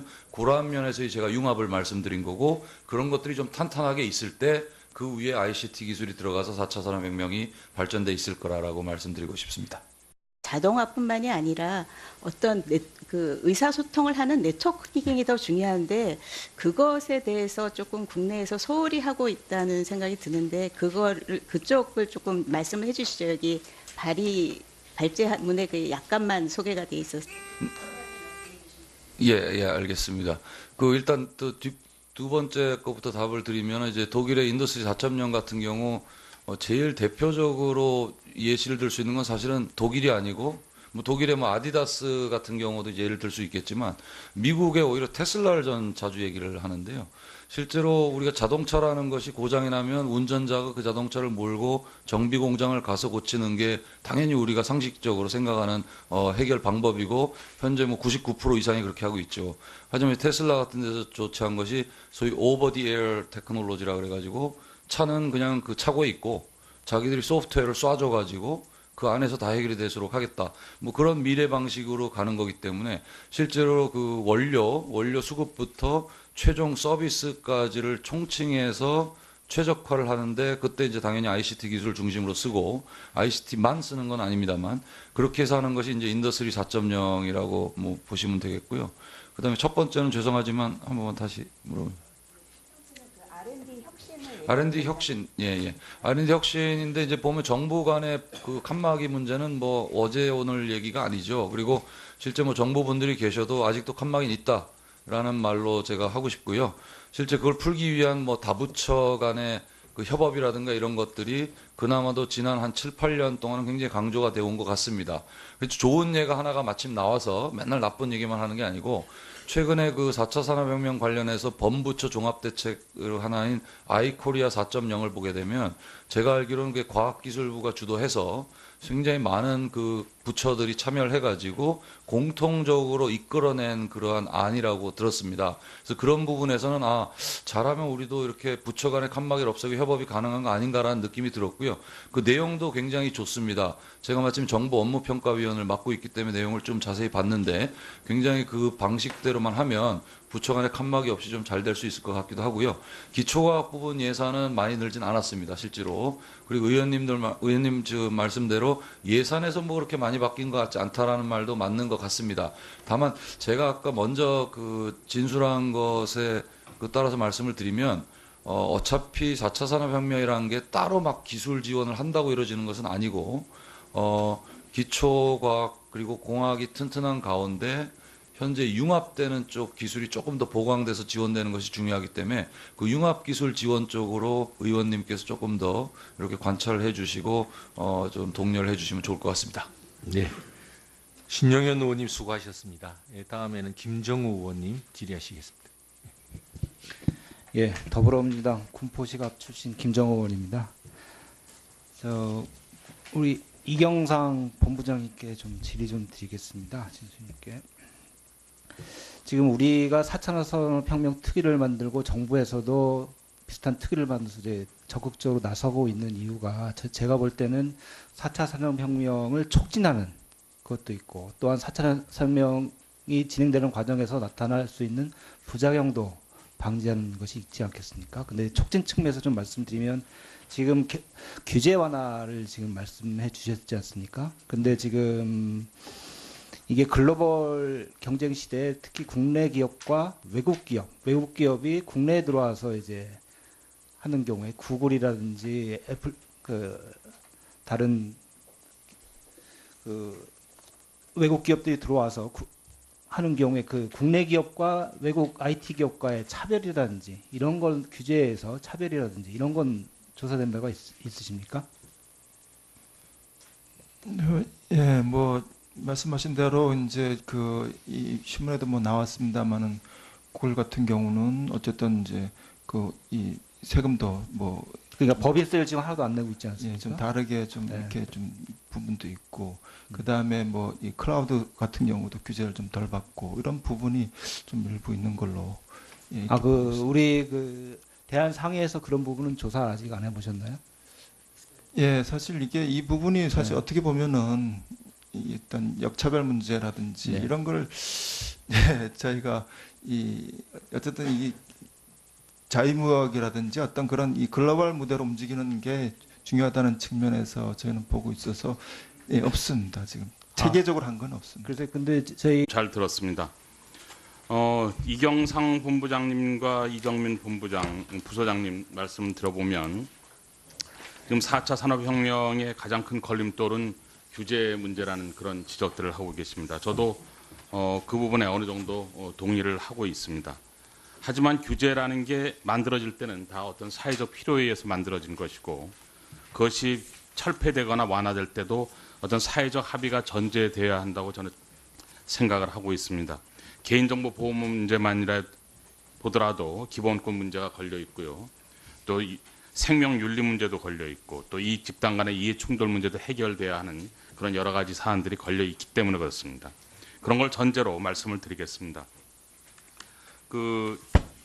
이경상 본부장님께 질문을 드리겠습니다. 우리나라 벤처기업들이 글로벌 무대에서 좀 변방으로 밀리고 있는 그 이유가 단순히 규제 문제뿐이라고 생각을 하시는지 아니면 다른 원인이 있다면 무엇이라고 생각하시는지 답변해 주시기 바랍니다. 네, 답변 드리겠습니다. 사실 이 규제라는 게 그동안 정부에서 규제를 풀었는데 왜 투자 안 하느냐 이런 얘기들을 많이 하십니다. 사실 기업 입장에서 볼 때는 이 규제라는 것이 어떤 기후와 같은 것이어가지고 당장에 뭐가 효과가 나타나지는 않을 겁니다.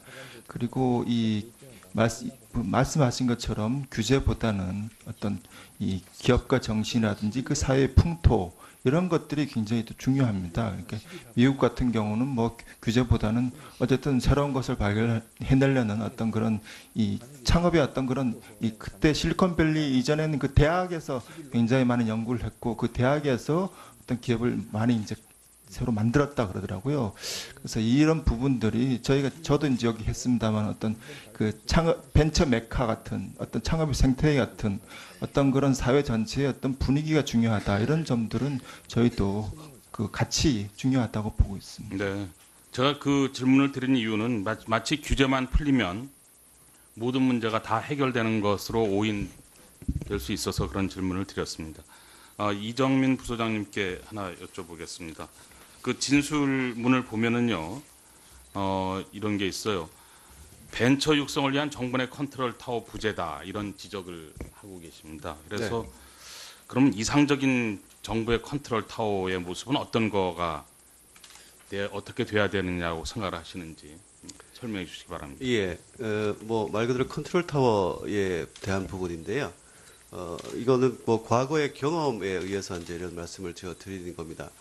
이게 이제 과거에는 이제 부로 성격되기 전에 중소기업청이 아시다시피 벤처 정책과 관련되는 정책 주무부서였고요. 지금은 성격되어서 중소벤처기업부로 이제 기대가 있습니다. 이게 이제 법안 자체가 쭉 설명드렸습니다만 이 보고서에 관련되는 정부 부처가 총 17개고요. 많은 법안들이 부처별로 이제 스프레드가 되어 있습니다. 그래서 중기청 현재 중기부 입장에서는 부처 간의 업무 협의가 불가피한 상황입니다만 그 과정에서 부처 간의 이견이 있을 경우에 그거를 벤처 정책이라는 목표를 위해서 조정해 줄 기능들이 그동안 좀 부족했지 않느냐 이런 말씀을 드리는 것이고요. 발전적으로는 그런 기능들을 분조 성격한 중소벤처기업부에서 벤처 정책 육성이라는 목표를 가지고 좀 컨트롤 타워 역할을 해줬으면 하는 그런 기대감이 있습니다. 네, 한 가지만 더 여쭤보겠습니다. 200만 개 일자리 말씀을 하셨어요. 좋은 일자리. 네, 그렇습니다. 어떤 근거가 있는 겁니까? 예, 그렇습니다. 저희가 아까 말씀드렸습니다만 벤처 역사가 지금 20년째 됩니다. 97년도에 벤처 특별법이 생기고 지금까지 이르고 있습니다. 총 324만 개 일자리를 창출했고요. 현재 3만 3천 개 기업이 74만 개 일자리를 지금 보유를 하고 있습니다. 그래서 이런 전제들은 말씀드린 이 12개 분야의 생태계가 비옥한 토양이 만들어지면 벤처기업들의 스케일업에 의해서 또 창업에 대한 러쉬에 의해서 200만 개의 신규 창출은 불가능하지 않다고 생각합니다. 네, 저는 이상입니다. 네. 김성수 의원님 수고하셨습니다. 다음으로는 강길부 의원님 해주시겠습니다. 예, 강길부 의원입니다. 이경상 대한상립 본부장님께 질의하겠습니다. 이 규제 완화가 이렇게 이제 지지부진하다는 지적을 해주셨는데, 뭐 여기에는 시민단체라든지 여러 가지 반대론자가 많이 있겠습니다만은 이런 사람들을 설득을 해서 무엇부터 어떻게 해결해야 된다고 생각합니까? 예, 사실 뭐 규제가 안 풀리는 이유는 뭐 위원장께서 여러분이 말씀하신 것처럼 어떤 규제를 해야 할 어떤 필요성이 있는 거고 규제를 풀었을 때 어떤 부작용이 있는 것은 사실입니다. 다만 저희가 이제 요구하는 말씀드리고 싶은 것은 이게 어떤 다른 나라는 어떤 위험 이유만으로 이제 이 규제를 다 해놓고 있지 않거든요. 근데 우리는 위험 요소가 있으면은 일단은 이제 뭐 위험을 피해야 된다, 규제를 해야 된다 이런 것에 따라서 과도하게 있다. 그래서 이게 뭐 이해관계자랑 이제 그 기업이랑 같이 얘기하다 보면은 이게 어떤 그런 분리돼서 접점이 있을 수가 있을 것 같습니다. 해결 방법이 꼭 규제를 풀고 다른 방법이 어떤 그런 우회적인 보상을 해주는 방법도 있을 것이고 다양한 어떤 해법들을 만들어 나가자는 게 저희 입장인 것이고 그냥 규제를 무조건 풀어달라 이거는 아닙니다. 예. 그렇게 하기 위해서 딱 초점이 맞춰져야 안 되겠습니까?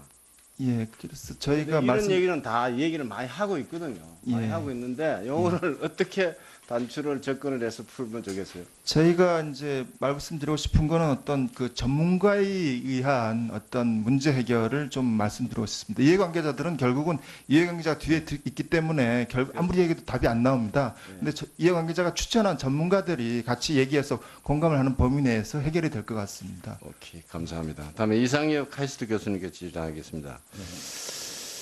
그 R&D 성과가 저조하다는 얘기는 많이 있어 왔는데 대학에 계시고 하니까 이런 대학하고 연구소하고 이제 기업이 이게 협력이 돼야 될 거 아닙니까? 근데 이 협력이 잘 안 되고 있거든요. 근데 이런 것을 협력이 하게 하기 위해서 또 협력이 안 되는 실태가 뭔데 어떻게 하면 되겠다는 것에 대해서 한번 개선 방안을 한번 솔직하게 한번 얘기해 주십시오.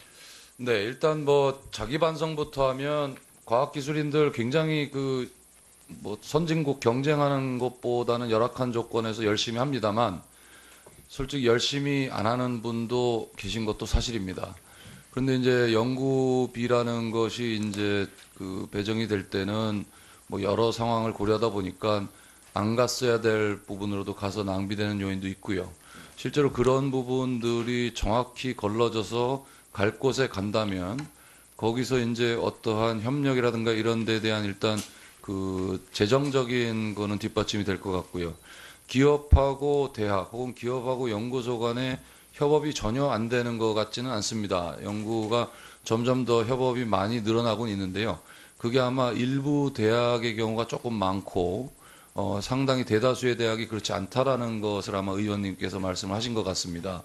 그런데 저는 기업은 아까 민간하고 정부 주도일 때 민간에 맡기고 정부에서 보조한다는 이 4차 산업혁명 정책이 지금 펼쳐져 있듯이 기업 입장에서 대학에 왜 안 찾아가는지를 보면 답이 나오는 것 같고요. 그 말은 기업에서 모 대학에는 가도 필요한 것이 없다라고 사실은 결론을 내릴 수도 있는 거죠. 우리 반성을 하자면. 반면 이제 기업들이 찾아가는 대학이나 연구소는 그곳에 기업에서 뭔가 취할 기술이 있는 거고요. 따라서 뭐 역량 강화가 저는 제일 큰 반성적인 측면에서 이루어져야 될 것이라고 보고요. 실제로 어떤 소통을 통해서 협업하는 인프라 자체가 없다고는 판단하지 않습니다. 네, 감사합니다. 다음에 이정민 혁신벤처연구소 부사장님께 말씀드리겠습니다. 이 기술금융 얘기도 나온 지 오래됐습니다. 근데 이 하는 거 형식적이에요, 보면은. 그저 한 2천만 원 줘가지고 뭐 어름한 얘기 내놓고 그거 하나만 한 거거든요. 그래서 이것을 좀 더 활성화하기 위해서는 또 정착시키기 위해서는 구체적으로 실무적으로나 이렇게 느끼는 게 어떻습니까? 예, 저희 업계에서는 그걸 IP 생태계라는 표현을 씁니다. 기술 베이스의 벤처 생태계 또 4차 산업도 마찬가지겠습니다만 기본적으로 이제 개방 협력과 과정이 필요합니다. 이 과정에서 지적재산권, 즉 기술과 관련된 다양한 거래들이 이루어져야 될 부분인데요. 현재는 저희가 이제 기술 거래 시장 조성과 관련되는 몇 차례의 정부 시도 또 민간의 시도가 있었습니다만 이게 좀 요원합니다. 가장 큰 요인은 기술 가치에 대한 측정에 대한 문제입니다. 이게 실리콘밸리 생태계와 저희가 가장 큰 차이가 나는 부분인데요. 여기는 많은 배경들이 있습니다. 사실 대기업에서의 이제 벤처기업 기술에 대한 그 평가에 대한 제값 주고 사지 않는 것에 대한 요인도 있고요. 기본적으로 문화적으로 기술 자체에 대한 평가에 대한 밸류에이션이 좀 박한 이런 이제 그 문화적인 요인도 있어 보입니다. 그래서 기술 거래와 관련돼서는 가장 큰 요인들이 기술 가치를 적정하게 평가하는 그런 문화와 제도적인 뒷받침 이게 가장 중요한 요인으로 판단하고 있습니다. 예, 영도하겠습니다. 시간. 네, 강길부 의원님 수고하셨습니다. 다음으로 신용현 의원님 질의해 주십시오. 예, 이경상 본부장님 정리를 잘해주셔서 감사하고요. 제가 여기 그 규제 틀 근본 개선 얘기를 하셨잖아요. 네거티브 규제라든지 복합 규제를 한꺼번에 해결해야 된다든지 하는 얘기가 사실은 MB 때도 있었고 박근혜 정부 때는 뭐 대통령이 직접 나서서 끝장 토론까지도 했었습니다. 근데 이 얘기가 계속 나오면서도 이렇게 안 되는 어떤 이유가 있다고 생각하시는 게 있으면 말씀해 주십시오. 예, 일단 아무래도 우리 사회가 기업을 불신하고 있는 그게 좀 크겠죠. 기업들 스스로가 맡겨도 좋을 만큼 자율적으로 잘 하고 있지 못하니까 그 부분은 저희가 반성을 하고 있고요.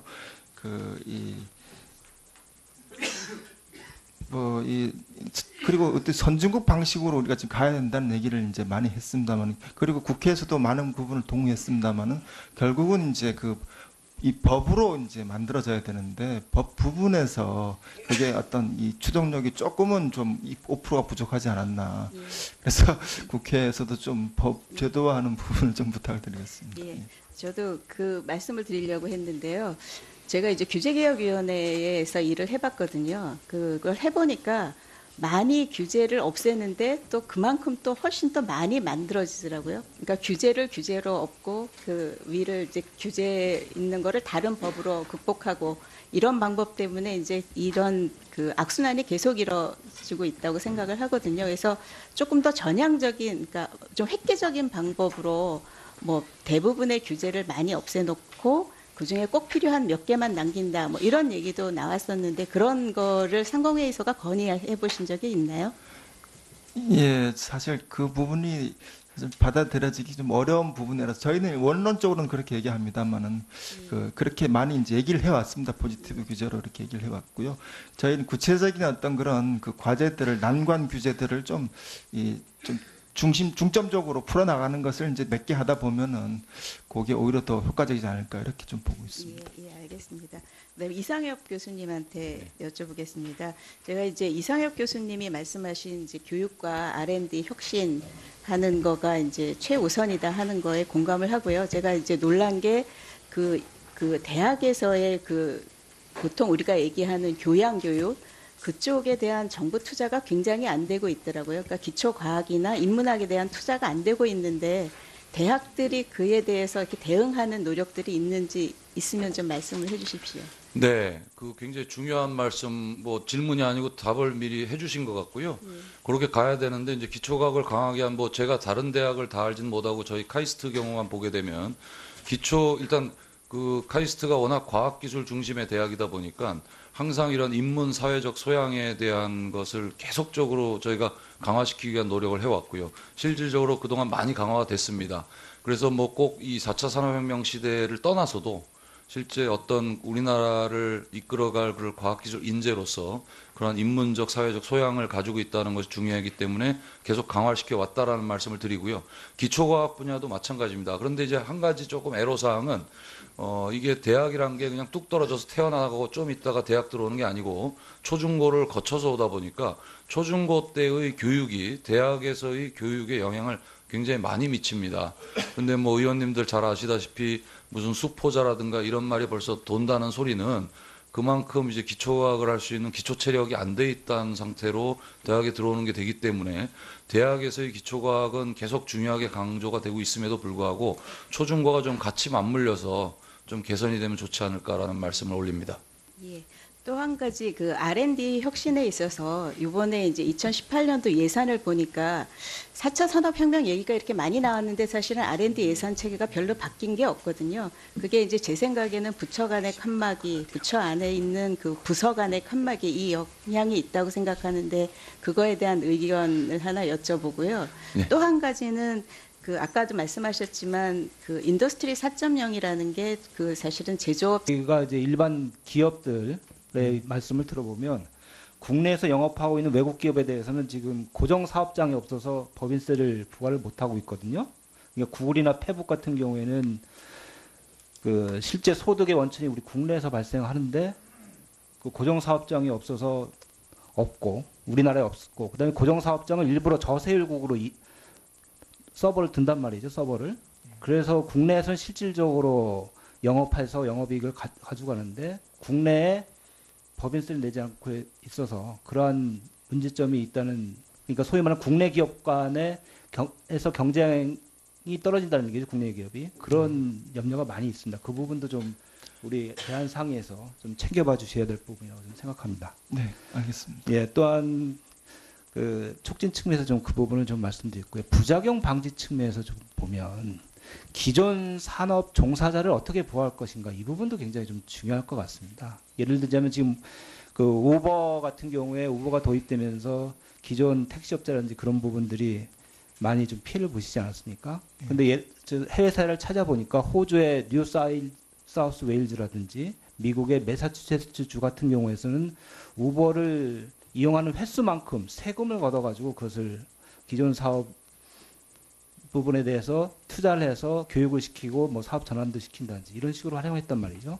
그러니까 지금 대한상의 쪽에서는 계속 그 촉진 쪽에 그쪽 부분에만 지금 오늘 포커스를 맞춰서 주셨는데 기존의 산업도 역시 어떻게 그 부분들을 활용하실 건가, 그분들을 보호하고 육성하실 건가, 그 부분도 좀 염려를 해 주십사 하는 방안입니다. 말씀드리는 겁니다. 그에 대해서 좀 말씀 주시죠. 예, 말씀하신 부분이 굉장히 어떻게 보면 굉장히 저희로서는 뭐 필요한 부분입니다. 저희 어떤 회원사들이 기존 어떤 그 산업을 운영하는 입장이라서 신산업의 피해자이기도 하기 때문에 그래서 그 부분은 저희가 어떻게 보면은 이 새로운 어떤 흐름에 어떤 뭐 저지하는 걸로 갈 수는 없고 아까 말씀드린 대로 투 트랙으로 이 부분은 장점은 취하고 그다음에 말씀하신 대로 보상이라든지 다른 방법으로 이제 이렇게 해결하는 어떤 그런 두 마리 토끼를 다 나눠 잡는 방법으로 해야 될 것 같은데 좀 고민해 보겠습니다. 네, 김정우 의원님 수고하셨습니다. 다음으로는 김종석 의원님 질의하시겠습니다. 네, 자유한국당 김종석 의원입니다. 오늘 세 분 진술인들 말씀 들어보니까 공통적으로 이 4차 산업혁명이라는 게 단순한 디지털 융합이 아니고 정보통신 기술을 활용한 무슨 신산업만이 아니라는 점에서 공감대가 있고 저도 굉장히 공감하고 있습니다. 근데 사실은 지금 현 정부에서 이 발간한 여러 가지 미래 성장 동력 관련 자료를 보면 이런 그 4차 산업혁명의 정책의 핵심이 주로 과학기술 파트에 집중되어 있다는 인상을 지울 수가 없습니다. 그래서 먼저 이경상 본부장께 질문을 드리겠는데요. 아까 말씀 중에도 이 신산업 정책의 파라다임은 특정 신산업만이 아니고 전통 제조업이나 서비스 산업도 포함해야 한다 이런 말씀이 계셨는데 이렇게 그 과학기술이나 ICT 기술이 아닌 영역에서도 소위 4차 산업혁명이나 혁신 성장이 가능할 수 있다고 보십니까? 예, 그게 사실 요즘 미국에서 기업들이 다 바꾼다 그러지 않습니까? 업을 새로 정의해서 지휘 같은 경우도 그렇고 많은 기업들이 어떤 전통 업종에서 새로운 어떤 4차 산업 업종으로 바뀌고 있습니다. 제조 대신에 어떤 서비스 개념으로 가고 있기 때문에 저희도 이게 그 업을 잘 아는 기존의 기업들이 새로운 방식으로 어떤 그런 그 혁신을 한다면은 그게 더 효과적일 수 있다고 그렇게 봅니다. 네. 그런데 지금 말씀 중에 원격 의료라든가 드론, 무인차 이런 그 산업들, 신서비스들이 나오는데 우리나라의 경우 지금 원격의료 같으면 보건복지부가 규제권자죠. 예. 예, 근데 이분들한테 가서 이거를 신청을 하면 결국 수용 여부는 공무원들이 정하는 거 아니겠습니까? 그동안 그래서 굉장히 소극적으로 임했던 것이죠. 규제권자들은. 예, 예를 들면 드론이나 무인차 같으면은 이거는 몇 개의 그 부처가 관련이 돼 있는 일종의 융복합 상품이거든요. 그러면은 이런 사업을 추진하는 사람들은 이 부처 저 부처 찾아다니면서 이제 또 허가를 받아야 되고 한 군데서라도 비토하면 안 되는 게 지금 우리의 현실 아닙니까? 네, 맞습니다. 제가 볼 때는 이게 지금 읍소형이고 민간이 제안하면 해당 규제권자는 수용 여부를 자기네 관점에서 결정하는 이런 문제 때문에 지금 이 혁신이 제약받고 있다고 보는데 실제로 그런 현상을 많이 느끼고 계십니까? 일단 뭐 공무